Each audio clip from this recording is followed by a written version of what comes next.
36 ಅವರ್ಸಲ್ಲಿ ಎಲ್ಲೂ glucose fall ಆಗಲೇ ಇಲ್ಲ. ಇದು ಒಂದು ನೋಟ್ ಮಾಡ್ಕೊಬೇಕಾಗಿರೋ ಅಂಶ ಇದು.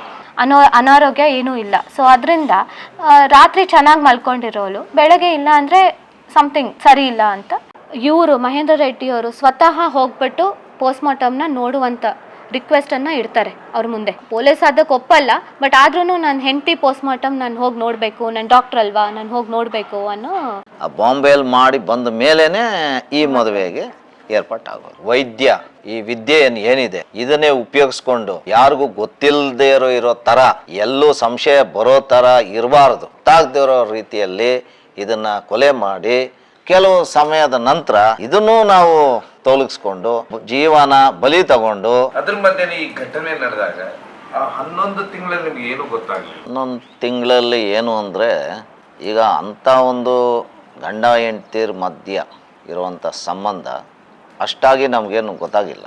ಏನೋ ಒಂದು ಸಮಸ್ಯೆ ಇದೆ ಅಂತ ಗೊತ್ತಾಗಿಲ್ಲ. ಪ್ರೀ ವೆಡ್ಡಿಂಗ್ ಶೂಟ್ನೆಲ್ಲ ಡಾಲ್ ಲೇಕ್ ಸರೋವರ ಅಥವಾ ಕಾಶ್ಮೀರಲ್ಲಿ ಮಾಡ್ತೀರಾ, ಆ ಸಮಯದಲ್ಲಿ ಅವರಿಬ್ಬರು ಹೇಗಿತ್ತು? ಅಥವಾ ಮದುವೆ ಆಗೋಕ್ಕಿಂತ ಮೊದಲು ಏನಾದರೂ ಸಮಸ್ಯೆಗಳು? ಇಲ್ಲ, ಮದುವೆ ಆದಕ್ಕೆ ಮೊದಲು ಏನು ಸಮಸ್ಯೆ ಇರಲಿಲ್ಲ. ಯಾಕಂದರೆ ಆ ಕಾಶ್ಮೀರ ಪ್ರೀ ವೆಡ್ ಶೂಟ್ ಅಂತ ಏನಿತ್ತು ಅದು ಅವರಿಬ್ಬರ ಜೊತೆ ನಾನೇ ಹೋಗಿದ್ದು. ಯಾರು ಬಂದು ಸರಿ ಅಲ್ಲಿ ಎಲ್ಲ ಚೆನ್ನಾಗಿ ಮಾಡಿಕೊಂಡೇ ಬಂದ್ವಿ. ಕೊನೆಯ 3 ದಿವಸ ನಿಮ್ಮ ಮನೆಯಲ್ಲೇ ಇರ್ತಾರೆ ಅವರು. ಅವತ್ತೇನು ನಡೀತಿದೆ ಇಡೀ ಆ 3 ದಿವಸದಲ್ಲಿ? ಇಡೀ ಆ 3 ದಿವಸ ಅಂದರೆ ನಮ್ಮ ಮನೆಯಲ್ಲಿ ಬರೀ 2 ದಿವಸ ಇದ್ದಿತ್ತು. ಆ ಒಂದು ಫಸ್ಟ್ ಡೇ ಬಂದು 21ನೇ ತಾರೀಕು ರಾತ್ರಿ ಅವ್ರ ಮನೆಯಲ್ಲಿ, ನಮ್ಮ ಅಳಿಯನ ಮನೆಯಲ್ಲಿ ಏನೋ ಗ್ಯಾಸ್ಟ್ರಿಕ್ ಪ್ರಾಬ್ಲಮ್ ಅದು ಇದು ಏನೋ ಸ್ವಲ್ಪ ತೊಂದರೆ ಇದೆ ಅಂತ ನಮಗೆ ತಿಳಿದು ಬಂದಿರೋದು. ಅವತ್ತು ಆ ಹುಡುಗ ಏನು ಮಾಡಿದ್ದಾನೆ, ಇಲ್ಲ ಇದು ಟ್ಯಾಬ್ಲೆಟ್ ಎಲ್ಲ ಹಾಕ್ಕೊಂಡ್ರೆ ವಾಸಿ ಆಗುವಂಥದ್ದಲ್ಲ, ಇದಕ್ಕೆ ನಾವು ಮೆಡಿಸನ್ ಕೊಡಬೇಕಾದ್ರೆ ಒಂದು IV ಮೂಲಕವಾಗಿ ಕೊಡಬೇಕಾಗತ್ತೆ.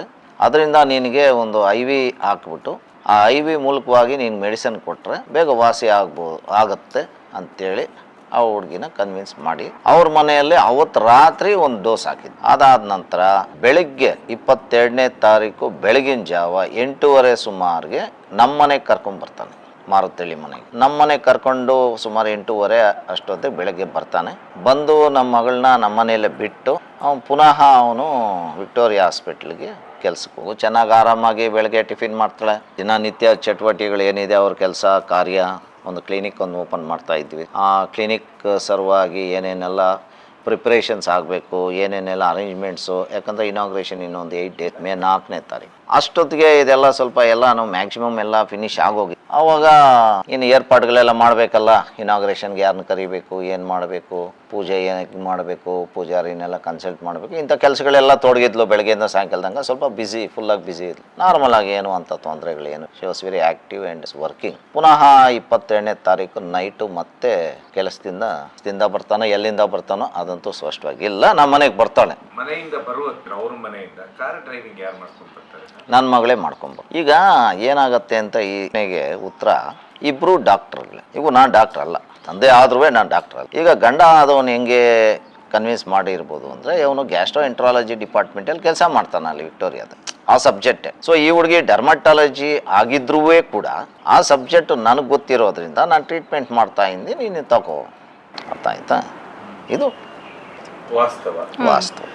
ಇದಾದ್ಮೇಲೆ ಮತ್ತು 22ನೇ ತಾರೀಕು ರಾತ್ರಿ ಸುಮಾರು ಒಂದು 9 ಗಂಟೆಗೆ ಬರ್ತಾನೆ ಮನೆಗೆ. ಬಂದಾಗ ಊಟೋಪಚಾರ ಎಲ್ಲ ನಾವೆಲ್ಲ ಮುಗಿಸಿರ್ತೀವಿ, ಡಿನ್ನರ್ ಎಲ್ಲ ಜೊತೆಯಲ್ಲಿ ಕೂತ್ಕೊಂಡೇ ಊಟ ಮಾಡೋದು. ಸರಿ, ಅವನು ಬರ್ತಾನೆ, ಊಟ ಆವತ್ತಿನ ದಿವಸ ಮಾಡ್ತಾನೆ ನಮ್ಮ ಮನೆಯಲ್ಲಿ. ಪುನಃ ಒಂದು 9:30-10 ಗಂಟೆಗೆ ಅವ್ರ ಬೆಡ್ರೂಮ್ಗೆ ಫಸ್ಟ್ ಫ್ಲೋರಲ್ಲಿ ಹೋಗ್ಬಿಡ್ತು. ಅವತ್ತು ರಾತ್ರಿನೂ ಒಂದು ಡ್ರಿಪ್ಸ್ ಹಾಕಿದ್ದಾನೆ, ಇಂಜೆಕ್ಷನ್ ತಗೊಬೇಕು. ಅಂದರೆ ಕ್ಯಾನೋಲಾ ಅನ್ನೋದು ನೀನು 21ನೇ ತಾರೀಕು ಹಾಕಿರೋ ಕ್ಯಾನೋಲಾ ಇನ್ನೂ ಹಂಗೆ ಇರುತ್ತೆ ಕಾಲಲ್ಲಿ, ರೈಟ್ ಲೆಗ್ ಫುಟ್ಟಲ್ಲಿ ಹಾಕಿರ್ತಾನೆ, ಮುಂಭಾಗದಲ್ಲಿ ಇಲ್ಲಿ ಹಾಕಿರ್ತಾನೆ. ಆಯ್ತಾ? 22ನೇ ಕ್ಯಾನುಲಾ ಅಂತ ಹೇಳಿದ್ರೆ ಕೈಗೆ ಯಾವ ರೀತಿ ಇದು ಹಾಕ್ತಾರೆ, ಡ್ರಿಪ್ ಹಾಕ್ಬೇಕಾದ್ರೆ ಅದನ್ನೇ ಕಾಲಿಗೆ ಹಾಕೋದು. ಇವಾಗ 22ನೇ ತಾರೀಕು ರಾತ್ರಿನೂ ನೀನು ಮೆಡಿಸಿನ್ ಕೊಡಬೇಕು, 2ನೇ ಡೋಸ್. ಅವಾಗ ಸರಿ ಅಂತ ಹಾಕಿರ್ತಾನೆ. ಈ ಮಗುನ ಕನ್ವಿನ್ಸ್ ಮಾಡಿ ಯಾವ ಥರ ಮೆಡಿಸಿನ್ ಅವತ್ತು ಹಾಕಿದ್ನೋ ನಮ್ಮಂತೂ ಕಾಣಲಿಲ್ಲ. ಕೇಳಿದ್ದಕ್ಕೆ ಮೆಡಿಸಿನ್ ಹಾಕಿದ್ದೀನಿ ಗ್ಯಾಸ್ಟ್ರೈಟಿಸ್ಗೆ ಅಂತ ಹೇಳಿದ್ದು. ಓಕೆ. ಪುನಃ 23ನೇ ತಾರೀಕು ಬೆಳಗ್ಗೆ ಅವನು ಎದ್ದುಬಿಟ್ಟು ಯಥಾ ಥರ 8:30 ಸಮಯಕ್ಕೆ ಅವನು ವಿಕ್ಟೋರಿಯಾ ಹಾಸ್ಪಿಟ್ಲಿಗೆ ಹೊರಟೋಗ್ತಾನೆ. ಅಂದರೆ ಹಾಸ್ಪಿಟ್ಲಿಗೆ ಅಂತ ಹೋಗ್ತಾನೆ, ಎಲ್ಲಿ ಹೋಗಿದ್ದಾನೋ ನಮ್ಗೆ ಗೊತ್ತಿಲ್ಲ ಸ್ಪಷ್ಟವಾಗಿ. ಅರ್ಥ ಆಯ್ತಾ? ಆಮೇಲೆ 23ನೇ ತಾರೀಕು ಬೆಳಿಗ್ಗೆ ನಾವೆಲ್ಲ ಸೇರಿ ಒಟ್ಟಿಗೆ ಬ್ರೇಕ್ಫಾಸ್ಟ್ ಮಾಡ್ತೀವಿ ಮನೆಯವರೆಲ್ಲ, ಹುಡುಗಿ ನಾವು ಎಲ್ಲ ಸೇರಿ. ಮತ್ತೆ ಮಹೇಂದ್ರ ರೆಡ್ಡಿ ಇಲ್ಲ, ಅವ್ನು 8:30 ಹೊರಟೋಗ್ತಾನೆ. ಹೊರಟೋಗ್ಬಿಡ್ತಾರೆ. ಆಮೇಲೆ ಬೆಳಗ್ಗೆ ಊಟೋಪಚಾರ ನಾವು ಬ್ರೇಕ್ಫಾಸ್ಟ್ ಎಲ್ಲ ಮಾಡಿ ಆಮೇಲೆ ಪುನಃ ನಾನು ಕೆಲಸದ ಮೇಲೆ ನಾನು ಹೋಗಿರ್ತೀನಿ. ಮನೇಲಿ ನಮ್ಮ ಮಿಸಸ್ ಇರ್ತಾರೆ, ಆ ಹುಡುಗಿನೂ ಇರ್ತಾಳೆ. ಆಮೇಲೆ ಬ್ರೇಕ್ಫಾಸ್ಟ್ ಎಲ್ಲ ಆದಮೇಲೆ ಪುನಃ ಅದೇ ಕೆಲಸ, ಕ್ಲಿನಿಕ್ ಕೆಲಸ. ಅವಾಗೆ ಪೇಯ್ನ್ ಜಾಸ್ತಿ ಆಗೋಗಿದೆ, ಅವತ್ತಿನ ದಿವಸ ಪೇಯ್ನ್ ಜಾಸ್ತಿ ಆಗಿದೆ. ಯಾಕಂದರೆ ಕಾಲಲ್ಲಿ ಹಾಕಿರೋದ್ರಿಂದ ನರ ಎಳಿತಾ ಇರ್ತೀನಿ. ನಮಗೆ ಸಾಮಾನ್ಯವಾಗಿ ಒಂದು ಏನಾದರೂ ಮುಳ್ಳು ಚುಚ್ಕೊಂಡ್ರೆ ಒಂದು 5 ನಿಮಿಷ 10 ನಿಮಿಷನೂ ತಡಿಯೋಕ್ಕಾಗಲ್ಲ, ಮುಳ್ಳು ತೆಗಿಯೋವರೆಗೂ ನಮ್ಮ ಕೈಯಲ್ಲಿ ಆಗಲ್ಲ. ಅಂಥದ್ದು ಆಲ್ರೆಡಿ 24 hours ಆಗಿ 36 hours ಆಗೋಯ್ತು. 23ನೇ ತಾರೀಕೆ 36 hour ಆಗೋಯ್ತು ಕಾಲಲ್ಲಿ ಹಾಕಿ. ಸರಿ, ಆ ಹುಡುಗಿ ಕುಂಟ್ಕೊಂಡು ಪಾಪ ಕೆಲಸ ಮಾಡ್ತಾಯಿದ್ಲು. ನಾನು ಮಧ್ಯಾಹ್ನ ಹೊತ್ತಿಗೆ ಮನೆಗೆ ಬಂದೆ ಊಟಕ್ಕೆ. ಏನಮ್ಮ ಕುಂಡ್ತಾ ಇದೆಯಾ ಯಾಕೆ ಅಂತ ಕೇಳಿದಾಗ, ಇಲ್ಲ ಡ್ಯಾಡಿ ಕಾಲಲ್ಲಿ ಕ್ಯಾನುಲಾ ಇದೆ, ಇಮ್ಮಿಡಿಯೇಟಾಗಿ ತೆಗೆದಾಗ ಕೂತ್ಕೊಂಡು ನಾನೇ ತೆಗಿತೀನಿ, ಯಾಕೆ ನೀನು ಇನ್ನೂ ಇಟ್ಕೊಂಡಿದ್ಯಾ ಅದನ್ನು, ಪೇಯ್ನ್ ಅಂತ ಇದೆಯಾ, ಅದು ಯಾಕೆ ಇಟ್ಕೊಂಡಿದ್ಯಾ, ತೆಗಿ ಫಸ್ಟು ಅಂತ ಕೇಳ್ದೆ. ಇಲ್ಲ ಮಹೇಂದ್ರ ರೆಡ್ಡಿ ತೆಗಿಬೇಡ, ಇವತ್ತು ನಿನಗೆ ಲಾಸ್ಟ್ ಡೋಸ್ ಕೊಡ್ತೀನಿ, ಇವತ್ತು ಕೊಟ್ಟಾದ ಮೇಲೆ ಆಮೇಲೆ ನಿನಗೆ ಯಾವುದೇ ನೋವಂತೇನು ಇರಲ್ಲ ಅಂತೇಳಿ ಹೇಳಿದ್ದಾನೆ. ಮೆಸೇಜಲ್ಲಿದೆ ಅದು. ಆಮೇಲೆ ಹೇಳಿ ಅಂದ್ರೆ ನನಗೆ ಹೇಳಿದ್ಲು ಆ ಥರ, ಮಹೇಂದ್ರ ರೆಡ್ಡಿ ತೆಗಿಬೇಡ ಅಂತ ಹೇಳಿದ್ಲು, ಅದಕ್ಕೆ ತೆಗ್ದಿಲ್ಲ ಅಂದು. ಇಲ್ಲಮ್ಮ ಡೇಂಜರ್ ಅದು, ತೆಗೆದು ಬಿಡು, ಬೇಕಂದರೆ ಪುನಃ ಏನಾದರೂ ಹಾಕಬೇಕು ಅನ್ನೋ ಸಂದರ್ಭ ಬಂದರೆ ಹಾಕ್ಕೊಳ್ಳೋಣ, ಇಲ್ಲಾಂದರೆ ಬೇಡ ಅಂತ ಹೇಳಿದೆ. ಇಲ್ಲ ತೆಗಿಬೇಡ ಅಂತ ಹೇಳಿದ್ದಾನೆ ಅಂತ. ಅದನಂತರ ನಮ್ಗೆ ಗೊತ್ತಾಯಿತು, ಆ ಹುಡುಗಿ ಅವ್ನಿಗೆ ಮೆಸೇಜ್ ಮಾಡಿದ್ದಾಳೆ, ನಾನು ತುಂಬ ವಿಯರ್ ಪೇಯ್ನ್, ಅನ್ಬೇರಬಲ್ ಪೇಯ್ನ್ ಇದೆ, ನನ್ನ ಕೈಯಲ್ಲಿ ನಡೆಯೋಕ್ಕೂ ತಡಿಯೋಕ್ಕಾಗ್ತಾ ಇಲ್ಲ, ನಾನು ತೆಗೆದು ಬಿಡ್ತೀನಿ ಕ್ಯಾನುಲಾ ಅಂದರೆ, ನೋ ಡೋಂಟ್ ರಿಮೂವ್ ದ್ಯಾಟ್, ನಾನು ಇವತ್ತು ಲಾಸ್ಟ್ ಡೋಸ್ ಕೊಡ್ತೀನಿ, ಇವತ್ತು ಕೊಟ್ಟಾದ ಮೇಲೆ ನಿನ್ಗೆ ಯಾವುದೇ ಪೇಯ್ನ್ ಇರಲ್ಲ, ನೀನು ದಯವಿಟ್ಟು ತೆಗಿಬೇಡ ಅದನ್ನು ಅಂತೇಳಿ ಅಲ್ಲಿಂದ ಮೆಸೇಜಲ್ಲಿ ಇನ್ಸ್ಟ್ರಕ್ಷನ್ ಮಾಡಿರ್ತಾನೆ. ಸರ್ ಏನೋ ಟ್ರೀಟ್ಮೆಂಟ್ ಅನ್ಕೊಂಡು, ಅಂದರೆ ಏನೋ ಒಂದು 3 ಡೋಸ್ ತಗೊಬೇಕನೋ, 3 ದಿವಸ ಕಂಟಿನ್ಯೂಸ್ ತಗೊಬೇಕನೋ, ಏನೋ ಇನ್ನು ಗ್ಯಾಸ್ಟ್ರಿಕ್ ಡಾಕ್ಟ್ರ್ ಅಲ್ವಾ, ಯಾವ ಥರ ಅಪಾರ ನಂಬಿಕೆ ಇತ್ತೋ ಇಲ್ಲ ಏನೋ ಗೊತ್ತಿಲ್ಲ. ಆ ಹುಡುಗಿ ಕನ್ವಿನ್ಸ್ ಆಗಿ ಪಾಪ ಕುಂಟ್ಕೊಂಡು ಹಂಗೇ ಇದ್ಲು. ಸರಿ ಅಂತ ನಾವು ಹೇಳಿದ್ವಿ. ಆಮೇಲೆ ಸಾಯಂಕಾಲ ರಾತ್ರಿ ನಾನು ನಮ್ಮ ಮಿಸ್ಸಸ್ಸು ಆ ಹುಡುಗಿ 3 ಜನನೂ ಸೇರಿ ರಾತ್ರಿ ಡಿನ್ನರ್ ಮಾಡಿದ್ವಿ. 8:30 ಕೂತ್ಕೊಂಡು ನಾವೆಲ್ಲ ಡಿನ್ನರ್ ಮಾಡಿಬಿಟ್ಟು, ಸರಿ ಇವನು 9 ಗಂಟೆಗೆ ಬಂದ ಮನೆಗೆ. ಬಂದವನು ಸೀದಾ ಏನಪ್ಪ ಊಟ ಮಾಡಿ ಬಾ ಅಂದ್ವಿ. ಸ್ವಲ್ಪ ಫ್ರಸ್ಟ್ರೇಷನಲ್ಲಿದ್ದ, ಫೇಸು ಅದು ಇದು ಎಲ್ಲ ನೋಡಿದ್ರೆ ಸ್ವಲ್ಪ ನಾರ್ಮಲ್ ಆಗಿ ಇರಲಿಲ್ಲ. ಫ್ರಸ್ಟ್ರೇಷನ್ ಇದ್ದವನು ಊಟ ಮಾಡಿ ಬಾಪ, ನಾವು ಊಟ ಟೇಬಲ್ ಮೇಲೆ ಕೂತಿದ್ವಿ, ಊಟ ಮಾಡಿ ಬಾಪ ಅಂದ್ವಿ. ಇಲ್ಲ ನಮ್ಮ ಮನೆಯಿಂದ ಊಟ ಮಾಡ್ಕೊಂಡು ಬಂದೆ.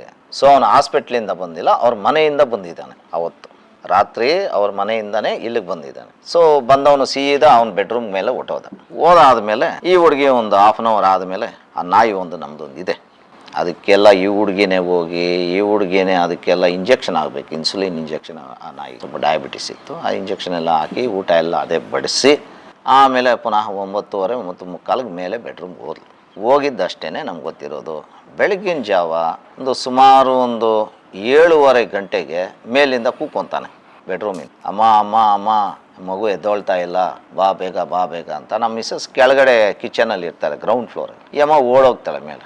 ಓಡೋಗಿ ನೋಡಿದಾಗ ಮಗು ಅನ್ಕಾನ್ಷಿಯಸ್ ಆಗಿರೋದು ಹಂಗಲ್ದೆ ಏನು ಸ್ಪರ್ಶನೇ ಇಲ್ಲ, ಫುಲ್ಲು ಕೋಲ್ಡ್ ಆಗೋಗಿದೆ ಬಾಡಿ. ಮುಟ್ಟು ನೋಡಿದ್ದಾಳೆ, ಫುಲ್ಲು ಕೋಲ್ಡ್ ಆಗೋಗಿದೆ ಬಾಡಿ. ಏನು ಹಿಂಗೆ ಆಡಿಸಿದ್ದಾಳೆ, ಏನು ಕೈ ಎತ್ತಿದ್ದಾಳೆ, ಹಂಗೆ ಬಿದ್ದೋಯ್ತೆ ಕೈ ತಂಗೆ. ಸರಿ, ಇಮಿಡಿಯೇಟ್ ನಾನು ಕೂತ್ಕೊಂಡ್ಲು. ನಾನು ಬೆಡ್ರೂಮಲ್ಲಿ ಇನ್ನೂ ಮಲಗಿದ್ದೆ. ಯಥಾತಥ ಓಡೋದೆ ಮೇಲೆ. ಓಡೋಗಿ ನಾನು ನೋಡಿದಾಗ ಬಾಡಿ ಕೋಲ್ಡ್ ಆಗೋಗಿತ್ತು ಆಲ್ರೆಡಿ, ಏನು ಸ್ಪರ್ಶ ಇಲ್ಲ.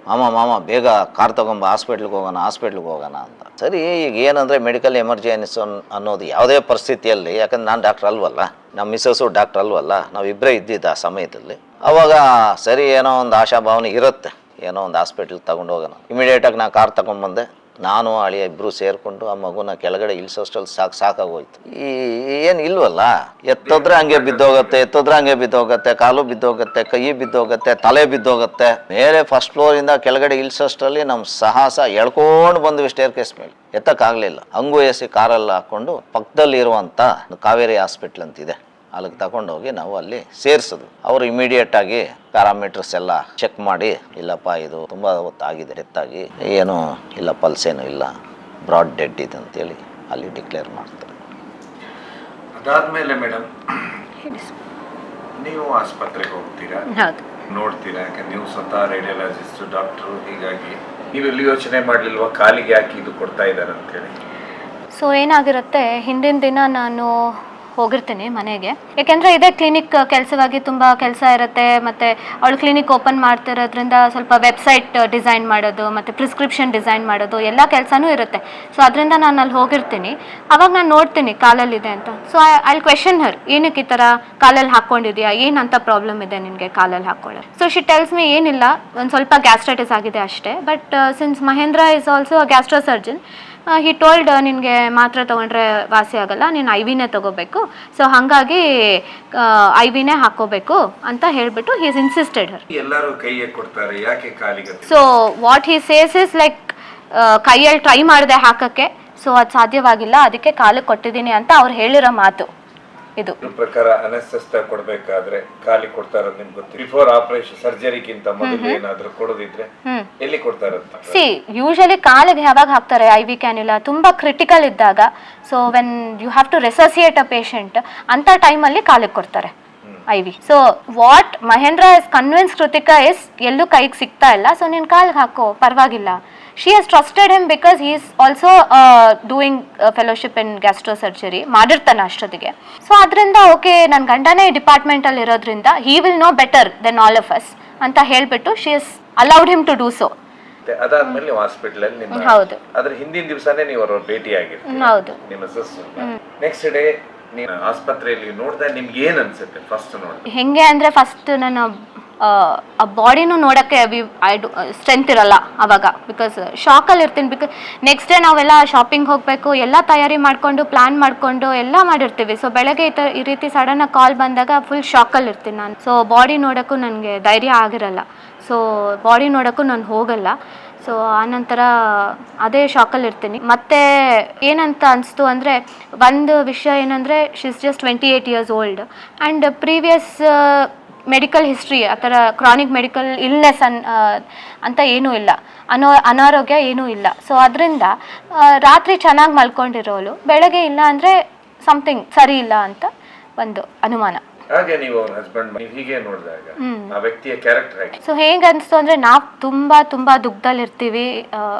ಸೊ ಅದು ಇಮ್ಯಾಜಿನ್ ಮಾಡ್ಕೊಳ್ಳೋಕ್ಕೂ ಸಾಧ್ಯ ಇಲ್ಲ. ಅವ್ನು ಸುಮ್ಮನೆ ಹಿಂಗೆ ಕೂತಿರ್ತಾನೆ, ಎಕ್ಸ್ಪ್ರೆಷನ್ ಇಲ್ಲ ಮುಖದ ಮೇಲೆ, ಏನೂ ಇಲ್ಲ, ಗಂಭೀರವಾಗಿ ಹಂಗೆ ಕೂತಿರ್ತಾನೆ ಅಷ್ಟೇ. ಇದಾದ್ಮೇಲೆ ನೀವು PM ಒತ್ತಾಯಿಸ್ತೀರಾ, ಯಾಕೆ UDR ಮಾಡಿದ್ರೆ ಯಾಕೆ? ಏನಕ್ಕಂದರೆ ಏನಾಗುತ್ತೆ, ಮೊದಲನೇದು ಇದು 3 ದಿನ ಐ ವಿ ಕ್ಯಾನ್ಯುಲಾನ ಹಾಕ್ಕೊಳ್ಳೇಬೇಕು ಅಂತ ಫಸ್ಟ್ ಅವರು ಇನ್ಸಿಸ್ಟ್ ಮಾಡಿರ್ತಾರೆ. ತುಂಬ ನೋವು, ನನಗೆ ತಡ್ಕೊಳ್ಳೋಕ್ಕಾಗದೇ ಇರೋ ನೋವು ಅಂತ ಮೆಸೇಜ್ ಮೂಲಕ ತಿಳಿಸಿದ ಮೇಲೆ ಕೂಡ ಆತ ತೆಗ್ದಿರಲ್ಲ ಕ್ಯಾನ್ಯುಲಾನ. ಅದು ಒಂದು. ನಾವು ಡಾಕ್ಟ್ರುಗಳು ಒಂದು ಸ್ವಲ್ಪ ಐ ವಿ ಕ್ಯಾನ್ಯುಲಾ ಹಾಕಿಬಿಟ್ಟು ಪೇಷಂಟಿಗೆ ಸ್ವಲ್ಪ ನೋವು ಆಗ್ತಿದೆ, ಅನ್ಕಂಫರ್ಟಬಲ್ನೆಸ್ ಇದ್ದರೆ ಅಂದರೆ ವಿತಿನ್ 5 to 10 minutes ನಾವು ತೆಗ್ಬಿಟ್ಟು ಬೇರೆ ಸೈಟಿಗೆ ಹಾಕ್ಕೊತೀವಿ. ನಾವು ಅಂದರೆ ಅಲ್ಲೇ ಬಿಡೋದಕ್ಕೆ ನಾವು ಒತ್ತಾಯ ಮಾಡಲ್ಲ ಅದನ್ನು. ಅಂತಾನು 3 ದಿನದಿಂದ ಹಂಗೆ ಹಾಕ್ಬಿಟ್ಟು ಹಂಗೆ ಬಿಟ್ಟು ಇವೊಂದು ಅವಳು ತುಂಬ ಪೇನ್ ಇದೆ, ನೋವಿದೆ ನನಗೆ, ಇದರಿಂದ ನನ್ನ ನಾಸಿಯಾ ವಾಮಿಟಿಂಗ್ ಎಲ್ಲ ಇದರಿಂದ ಸ್ಟಾರ್ಟ್ ಆಗ್ತಿದೆ ಅಂತ ಹೇಳಿದ್ರು ಕೂಡ ಇದೆಲ್ಲ ನಮ್ಮ ಮೆಸೇಜಸಲ್ಲಿ ತಿಳಿ ಬಂದಿದ್ದು, ಆದ್ರೂ ತೆಗ್ದಿಲ್ಲ. ಅದು ಒಂದು. ಸೊ ಅದಕ್ಕೆ ಆಮೇಲೆ ಅದಕ್ಕೆ PM ಮಾಡಿಸ್ಬೇಕು ಅಂತ. ಸೊ ಈ ಥರ ನಾವು ಡಿಸ್ಕಷನ್ ಮಾಡಿ ನಾನು PM ಮಾಡಿಸ್ಲೇಬೇಕು ಅಂತ ಎಲ್ಲ ಮಾತುಕತೆ ಆಗುತ್ತೆ. ಆನಂತರ ಏನಾಗುತ್ತೆ, ಅವ್ರ ಫ್ಯಾಮ್ಲಿಯವರು ಮತ್ತು ಮಹೇಂದ್ರ ಸ್ವತಃ ಬಂದ್ಬಿಟ್ಟು ಇಲ್ಲ ಮಾಡಿಸೋದು ಬೇಡ, ಪೋಸ್ಟ್ಮಾರ್ಟಮ್ ಮಾಡಿಸೋದು ಬೇಡ, ಏನಕ್ಕೆ ಮಗುನ ಕುಯ್ದಾಕ್ಬಿಡ್ತಾರೆ, ಆರ್ಗನ್ಸ್ ಎಲ್ಲ ಕುಯ್ದಾಕ್ಬಿಡ್ತಾರೆ, ಅದೆಲ್ಲ ನಿಮ್ಗೆ ನೋಡೋಕ್ಕಾಗಲ್ಲ, ನಮಗೆ ಬಾಡಿ ಕೊಟ್ಬಿಡಿ, ನಾವು ತೊಗೊಂಡು ಹೋಗಿ ನಮ್ಮ ಜಮೀನಲ್ಲೇ ಹೂಣಿಸ್ತೀವಿ ಅಂತಲೂ ಒತ್ತಾಯ ಮಾಡಿರ್ತಾರೆ. ಅವರ ಜಮೀನಲ್ಲಿ ಮಾಡ್ತೀವಿ, ನಮಗೆ ಕೊಟ್ಬಿಡಿ, ಇದೆಲ್ಲ ಬೇಡ ಅಂತ ಮಾತಾಡ್ತಾರೆ. ಇನ್ನೊಂದೇನು ಹೇಳ್ತಾರೆ, ಇವಾಗ ಸಂಜೆ ಪೋಸ್ಟ್ಮಾರ್ಟಮ್ ಎಲ್ಲ ಮಾಡ್ಸೋಕ್ಕೆ ತುಂಬ ಟೈಮ್ ಆಗುತ್ತೆ. ಸೊ 6 ಗಂಟೆ ಮೇಲೆ ಇದು ಕಾರ್ಯ ಮಾಡೋಕ್ಕಾಗಲ್ಲ. ಸೊ ಅದರಿಂದ ಬೇಡ ಅಂತಲೂ ಒತ್ತಾಯ ಮಾಡ್ತಾರೆ. ಮಹೇಂದ್ರ ಅವ್ರ ಜೊತೆಗೆ ಅವ್ರ ಇಡೀ ಕುಟುಂಬ, ಸಂಬಂಧಿಕರು ಎಲ್ಲರೂ ಒತ್ತಾಯ ಮಾಡಿರೋದು. ಮತ್ತು ನಮಗೆ ಈ ಥರ ಇನ್ಫ್ಲೂಯೆನ್ಷಿಯಲ್ ಕಾಲ್ಸ್ ಕೂಡ ಮಾಡಿಸಿರ್ತಾರೆ, ಪೋಸ್ಟ್ಮಾರ್ಟಮ್ ಮಾಡಿಸ್ಬಾರ್ದು ಅಂತ. ಅದೊಂದು. ಆ ಥರ ಒತ್ತಾಯ ಬಂದಾಗೂ ನಾನು ಡಾಕ್ಟರ್ ಆಗಿರೋದ್ರಿಂದ ನನಗೆ ಗೊತ್ತು ಲೈಕ್ ಪೋಸ್ಟ್ಮಾರ್ಟಮ್ ಪ್ರೊಸೀಜರ್ ಏನು, ಯಾರೂ ಬಾಡಿನ ಕುಯ್ದಾಕ್ಬಿಡಲ್ಲ. ಅದೊಂದು ಕಾಮನ್ ಮಿಸ್ಕಾನ್ಸೆಪ್ಷನ್ ಜನರಲ್ಲಿ. ಸೊ ಯಾರೂ ಬಾಡಿನ ಕುಯ್ದಾಕ್ಬಿಡಲ್ಲ. ಇನ್ಫ್ಯಾಕ್ಟ್ ಅವರು ಕಟ್ಟಿಂಗ್ ಮಾಡ್ತಾರೆ ಅಂದರೆ ನಿಮ್ಗೆ ಗೊತ್ತಾಗೋದು ಇಲ್ಲ ಆ ಥರ ಪೋಸ್ಟ್ಮಾರ್ಟಮ್ ಮಾಡಿರ್ತಾರೆ ಅಂತ. ನಾನು ಹೇಳೋದೇನೆಂದರೆ, ಈ ರೀತಿ ಸಂಶಯ ಬಂದಾಗ ಎಲ್ಲರೂ ಪೋಸ್ಟ್ಮಾರ್ಟಮ್ ಮಾಡಿಸ್ಲೇಬೇಕು. ಆವಾಗಲೇ ನಮ್ಗೆ ತಿಳಿದು ಬರೋದು ಏನು ಕಾರಣ. ಇದಕ್ಕಿದ್ದಾಗೆ ಒಂದು ಆರೋಗ್ಯವಾದ ಹುಡುಗಿ ಈ ಥರ ಆಗಿದೆ ಅಂದರೆ ಅದಕ್ಕೆ ಏನು ಕಾರಣ ಅಂತ ತಿಳ್ಕೊಳ್ಳೇಬೇಕು. ಇಲ್ಲಾಂದರೆ ನಮ್ಗೆ ಯಾವತ್ತಿಗೂ ಅದೊಂದು ಕ್ವೆಶನ್ ಮಾರ್ಕ್ ಆಗಿ ಉಳ್ದೋಗತ್ತೆ. ಅಕ್ಟೋಬರ್ ತಿಂಗಳಲ್ಲೂ ಒಂದ್ಸರಿ ಆಸ್ಪತ್ರೆಗೆ ಅಡ್ಮಿಟ್ ಆಗ್ತಾರೆ. 72 ಗಂಟೆ ನಿಮಗೆ ಟೈಮ್ ಹೇಳಿರ್ತಾರೆ ಡಾಕ್ಟರ್. ಎಲ್ಲ ಈ ರಿಪೋರ್ಟ್ ಬರ್ಬೇಕಾದ್ರೆ 36 ಗಂಟೆಗೆ ರಿಲೀಸ್. ಇದು ನಿಮ್ ಗಮನಕ್ಕೆ ಬಂದಿದೆ? ಯಾವಾಗ ಆಗುತ್ತೆ ಇದು? ಏನಾಗುತ್ತೆ, ಅವತ್ತಿನ ದಿವಸ ಮಗು ಅಲ್ಲಿಂದ ಕಾರಲ್ಲಿ ಅವ್ರ ಮನೆಯಿಂದ ಗುಂಜೂರಿಂದ ನಮ್ಮ ಮಾರುತಳ್ಳಿ ಮನೆಗೆ ಬರ್ತಾ ಇರ್ತಾಳೆ ಕಾರಲ್ಲಿ. ಇವರೇ ಡ್ರೈವಿಂಗ್ ಮಾಡ್ಕೊಂಡು ಬರ್ತಾ ಇರ್ತಾಳೆ. ಯಾರು? ನನ್ನ ಮಗಳೇ ಡ್ರೈವಿಂಗ್ ಮಾಡ್ಕೊಂಡು ಬರ್ತಾ ಇರ್ತಾಳೆ. ಈ ಮಹೇಂದ್ರ ರೆಡ್ಡಿ ಅನ್ನೋನು ಹಿಂದೆ 2 ವೀಲರಲ್ಲಿ ಬರ್ತಾ ಇರ್ತಾನೆ, ಕಾರಲ್ಲಿ ಬಂದಿರಲ್ಲ, ಅವ್ನ ಜೊತೆಯಲ್ಲಿ ಬಂದಿರಲ್ಲ. ಅವನೇನು ಮಾಡ್ತಾನೆ, ಈ ಕಾರ್ನ ಫಾಲೋ ಮಾಡ್ಕೊಂಡು ಹಿಂದೆ ಬರ್ತಾ ಇರ್ತಾನೆ 2 ವೀಲರ್. ಈ ಮಗು ಇದ್ದಕ್ಕಿದ್ದಂಗೆ ಇನ್ನೇನು ನಮ್ಮ ಮನೆ ಒಂದು 3 ಕಿಲೋಮೀಟ್ರ್ ಇದ್ದಂಗೆ ಏನಾಗುತ್ತೆ, ಬಾಡಿ ಎಲ್ಲ ಕಂಪ್ಲೀಟ್ ಶಿವರಿಂಗ್ ಆಗಿಬಿಟ್ಟು ಅನ್ಕಾನ್ಷಿಯಸ್ ಸ್ಟೇಜ್ ಬಂದ್ಬಿಡ್ತದೆ ಡ್ರೈವಿಂಗಲ್ಲಿ ಇದ್ದಾಗಲೇ. ಹಂಗೂ ಹೆಂಗೋ ಮಾಡಿ ಆ ಮಗು ಸೈಡ್ ಕಾರ್ ಹಾಕ್ಬಿಟ್ಟು ಇಮ್ಮಿಡಿಯೇಟ್ ಅದು ಹೆಂಗೆ ಮಾಡಿದ್ಲು ಗೊತ್ತಿಲ್ಲ, ಮಿಸ್ಸಸ್ಗೆ ಫೋನ್ ಮಾಡ್ತಾಳೆ. ಅಮ್ಮ ನನಗೆ ಏನೇನೋ ಆಗ್ತಾಯಿದೆ, ಹೆಂಗೆಂಗೋ ಆಗ್ತಾಯಿದೆ ಅಮ್ಮ, ನನ್ನ ಕೈಲಿ ಆಗ್ತಾಯಿಲ್ಲಮ್ಮ, ಇಮ್ಮಿಡಿಯೇಟಾಗಿ ಡ್ಯಾಡಿನ ಬೇಗ ಕರ್ಸಮ್ಮ, ಕಳಿಸು ಬೇಗ, ನನ್ನ ಕೈಲಿ ಆಗ್ತಾನೆ ಇಲ್ಲ, ನಾನು ಏನೇನೋ ಆಗ್ತಾಯಿದೆ ನನಗೆ ಕಂಪ್ಲೀಟಾಗಿ, ನಾನು ಬೇಗ ಕಳ್ಸಮ್ಮ ಡ್ಯಾಡಿನ. ಅವ್ರು ಇಮಿಡಿಯೇಟ್ ನಾನು ತಿಳಿಸಿದ್ರು, ಯಾಕಂದರೆ ನಾನು ಮನೇಲಿ ಇರೋದ್ರಿಂದ ಒಳ್ಳೇದಾಯಿತು. ಇಮಿಡಿಯೇಟಾಗಿ ನಾನು ಹೋಗೋಷ್ಟರಲ್ಲಿ ಇವನು ಹಿಂದೆನೇ ಬರ್ತಾ ಇದ್ದಾನೆ, ಫಾಲೋ ಮಾಡ್ಕೊಂಡು ಬರ್ತಾ ಇದ್ದವನಿಗೆ ಇವನಿಗೂ ಒಂದು ಕಾಲ್ ಮಾಡಿದ್ದಾಳೆ. ನನಗೇನೇನೋ ಆಗ್ತಾಯಿದೆ, ಡ್ರೈವಿಂಗ್ ಆಗ್ತಾಯಿಲ್ಲ, ನನಗೆ ಸ್ವೆಟ್ಟಿಂಗ್ ಆಗ್ತಾಯಿದೆ ಕಂಪ್ಲೀಟ್, ನನಗೆ ಕಣ್ಣೆಲ್ಲ ಆಗ್ತಾಯಿಲ್ಲ ನನ್ನ ಕೈಯಲ್ಲಿ, ಬೇಗ ಬಾ ಅಂತ ಹೇಳಿದ್ದಾಳೆ. ಇವನೇನು ಮಾಡ್ತಾನೆ, ಹಿಂದೇನೆ ಬರ್ತಾ ಇದ್ದವನು 2 ವೀಲರ್ ಸೈಡ್ಗೆ ಆಗಿಬಿಟ್ಟು ಇಮಿಡಿಯೇಟಾಗಿ ಬಂದಿದ್ದಾನೆ. ಅಲ್ಲಿ ಬಂದು ಕಾರಲ್ಲಿ ಕೂರಿಸ್ಕೊಂಡು ಒಂದು 1/2 ಕಿಲೋಮೀಟ್ರ್ ದೂರದಲ್ಲಿ ಅದೇ ಕಾವೇರಿ ಹಾಸ್ಪಿಟ್ಲಿಗೆ ಕರ್ಕೊಂಡು ಬಂದಿದ್ದಾನೆ. ನಾನು ಅಷ್ಟರಲ್ಲೇ ಕಾವೇರಿ ಹಾಸ್ಪಿಟ್ಲಿಗೆ ಸೇರ್ಕೊಂಡು ಕಾವೇರಿ ಹಾಸ್ಪಿಟ್ಲಲ್ಲಿ ಅಡ್ಮಿಟ್ ಮಾಡ್ತೀವಿ. ಅಲ್ಲಿ ಮಾಡಿದಾಗ ಅವರು ಎಮರ್ಜೆನ್ಸಿಯಲ್ಲಿ ಮಾಡ್ತಿರ್ತೀವಿ. ಡಾಕ್ಟ್ರೆಲ್ಲ ಚೆಕ್ ಮಾಡಿ ಸ್ವಲ್ಪ ಶುಗರ್ ಅದು ಇದೆಲ್ಲ ಸ್ವಲ್ಪ ಕೊಡ್ತಾರೆ. ಒಂದು 10-15 ಮಿನಿಟ್ಸ್ಗೆಲ್ಲ ಶುಗರ್ ಲೆವೆಲ್ಸ್ ರೈಸ್ ಆಗೋಗುತ್ತೆ ಅಷ್ಟೇ. ಇಮಿಡಿಯೇಟಾಗಿ ಇನ್ನೇನು ಪರವಾಗಿಲ್ಲಪ್ಪ, ಬೇರೆ ಏನೂ ಪ್ರಾಬ್ಲಮ್ ಇಲ್ಲ, ನೀವು ಮನೆಗೆ ಕರ್ಕೊಂಡು ಹೋಗ್ಬೋದು ಅಂತೇಳಿ ಕಳಿಸ್ಕೊಡ್ತಾರೆ. ಸೀದಾ ನಮ್ಮ ಮನೆಗೆ ಕರ್ಕೊಂಬರ್ತೀನಿ. ನಮ್ಮ ಮನೆಯಲ್ಲೇ ಇರ್ತಾಳೆ, ಆರಾಮಾಗಿ ಓಡಾಡ್ಕೊಂಡು, ಅದೇನು ತೊಂದರೆನೇ ಇರಲ್ಲ ಸಾಯಂಕಾಲ ತನಕ. ರಾತ್ರಿ ಏನಾಗುತ್ತೆ, ಸುಮಾರು ಅವತ್ತು ರಾತ್ರಿ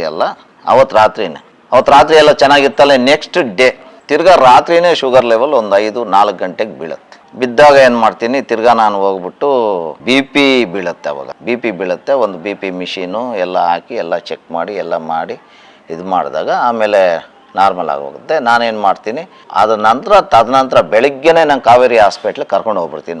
ಕರ್ಕೊಂಡು ಹೋಗ್ಬಿಟ್ಟು ಅಲ್ಲಿ ನಮ್ಮ ಎಂಡೋಕ್ರೈನಾಲಜಿಸ್ಟ್ ಇರ್ತಾರೆ. ಎಂಡೋಕ್ರೈನಾಲಜಿಸ್ಟ್ಗೆ ಹತ್ರ ಹೋಗಿಟ್ಟು ಕನ್ಸಲ್ಟ್ ಮಾಡಿ, ಈ ಥರ ಮೇಡಮ್ ಈ ಥರ ಆಗಿದೆ, 2 ಎಪಿಸೋಡ್ ಆಗಿದೆ, ಇದಕ್ಕೆ ಏನು ಮಾಡಬೇಕು ಏನು ಅಂತ ನೀವು ಸ್ವಲ್ಪ ಚೆಕ್ ಮಾಡಿ ಅಂತ ಹೇಳಿದಾಗ ಅಮ್ಮ ಸರಿ ಎಲ್ಲ ಚೆಕ್ ಮಾಡ್ತಾಳೆ.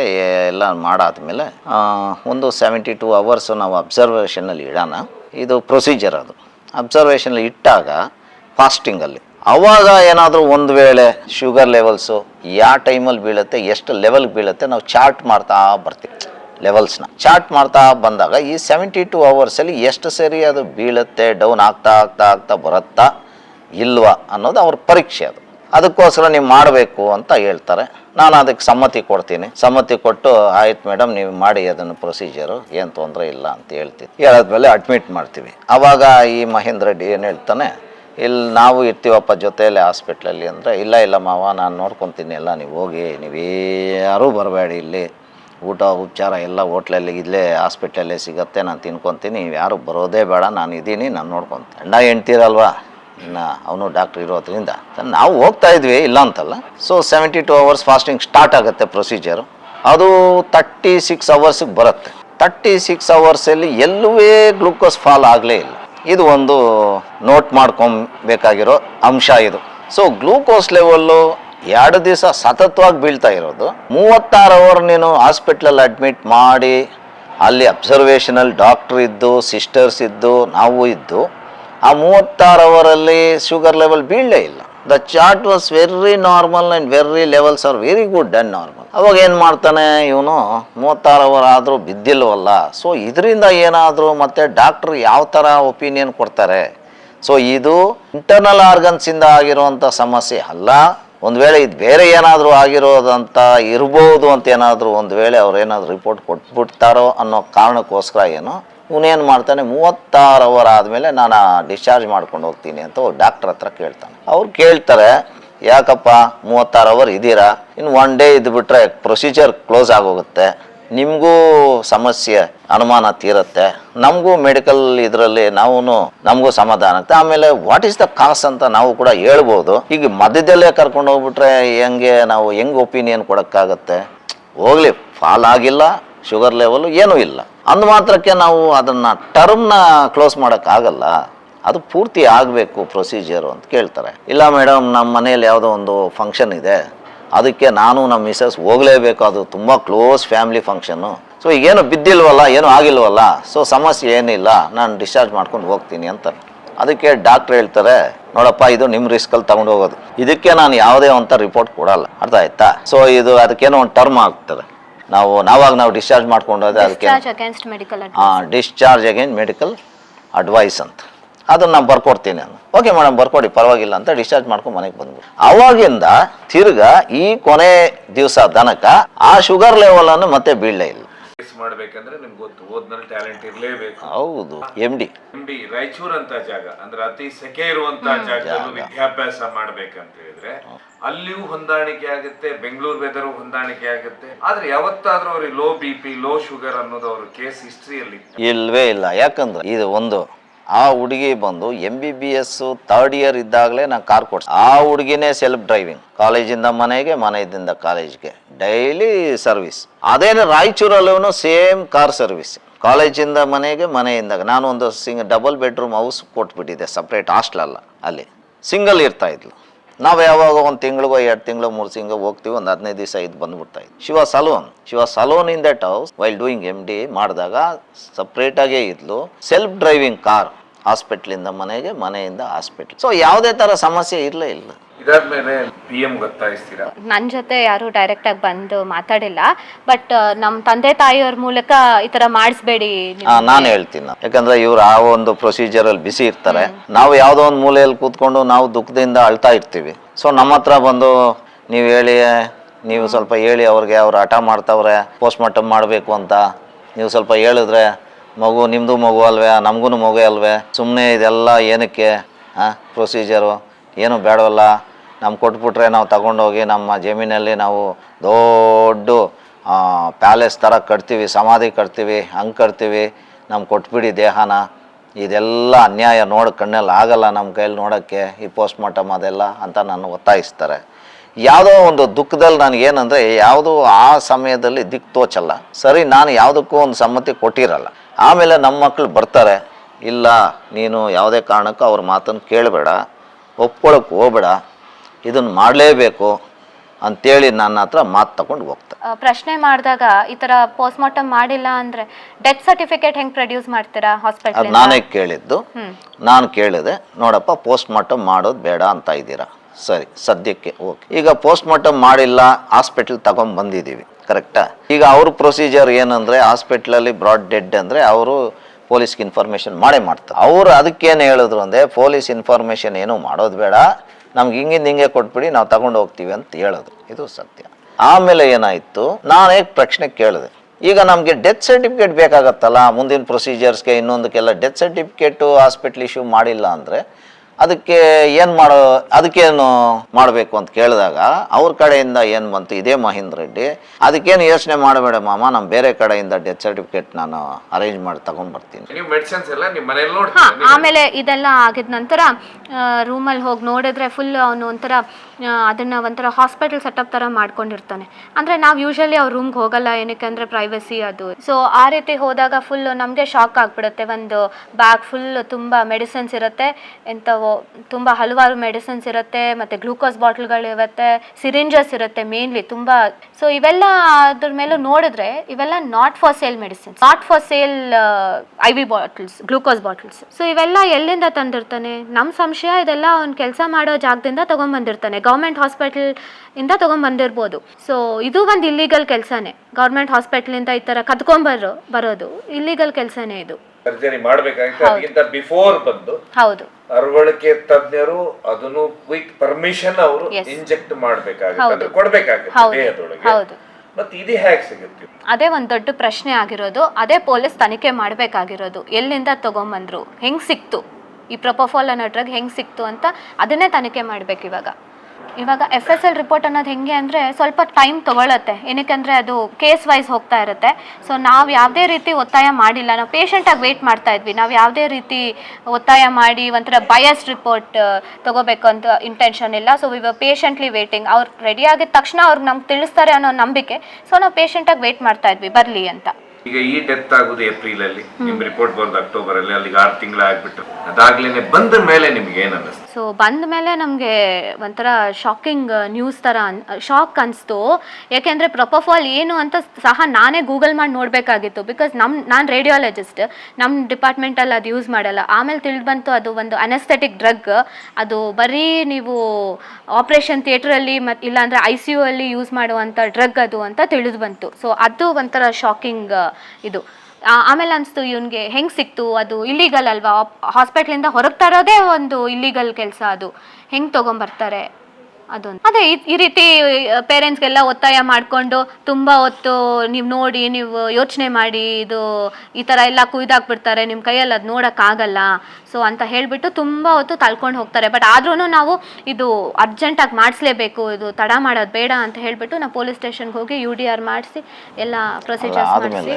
ಈಗ ಅಲ್ಲಿ ಹಾಸ್ಪಿಟ್ಲಲ್ಲಿ ಅವರು ಏನು ಮಾಡ್ತಾರೆ, ಪೋಸ್ಟ್ ಮಾರ್ಟಮ್ಗೆ ದೇಹನ ತಗೊಂಡು ಒಳಗಡೆ ಹೋಯ್ತಾರೆ. ಹೋದಾಗ ಇವ್ರು ಏನಂತ, ಈ ಮಹೇಂದ್ರ ರೆಡ್ಡಿ ಏನಂತ ಮಾಡ್ತಾನೆ, ಅದು ನೀವು ಅಲ್ಲಿದ್ರಲ್ಲ ಅದನ್ನ ಇರೋರು ಅಲ್ಲಿದ್ದವರು ಹೇಳೋ ಪ್ರಕಾರ ಏನಂದರೆ, ಇವರು ಮಹೇಂದ್ರ ರೆಡ್ಡಿಯವರು ಸ್ವತಃ ಹೋಗ್ಬಿಟ್ಟು ಪೋಸ್ಟ್ ಮಾರ್ಟಮ್ನ ನೋಡುವಂಥ ರಿಕ್ವೆಸ್ಟನ್ನು ಇಡ್ತಾರೆ ಅವ್ರ ಮುಂದೆ. ಪೊಲೀಸ್ ಅದಕ್ಕೆ ಒಪ್ಪಲ್ಲ, ಬಟ್ ಆದ್ರೂ ನನ್ನ ಹೆಂಡತಿ ಪೋಸ್ಟ್ ಮಾರ್ಟಮ್ ನಾನು ಹೋಗಿ ನೋಡಬೇಕು, ನಾನು ಡಾಕ್ಟ್ರ್ ಅಲ್ವಾ, ನಾನು ಹೋಗಿ ನೋಡಬೇಕು ಅನ್ನೋ ರಿಕ್ವೆಸ್ಟನ್ನು ಇಡುವಂಥದ್ದು.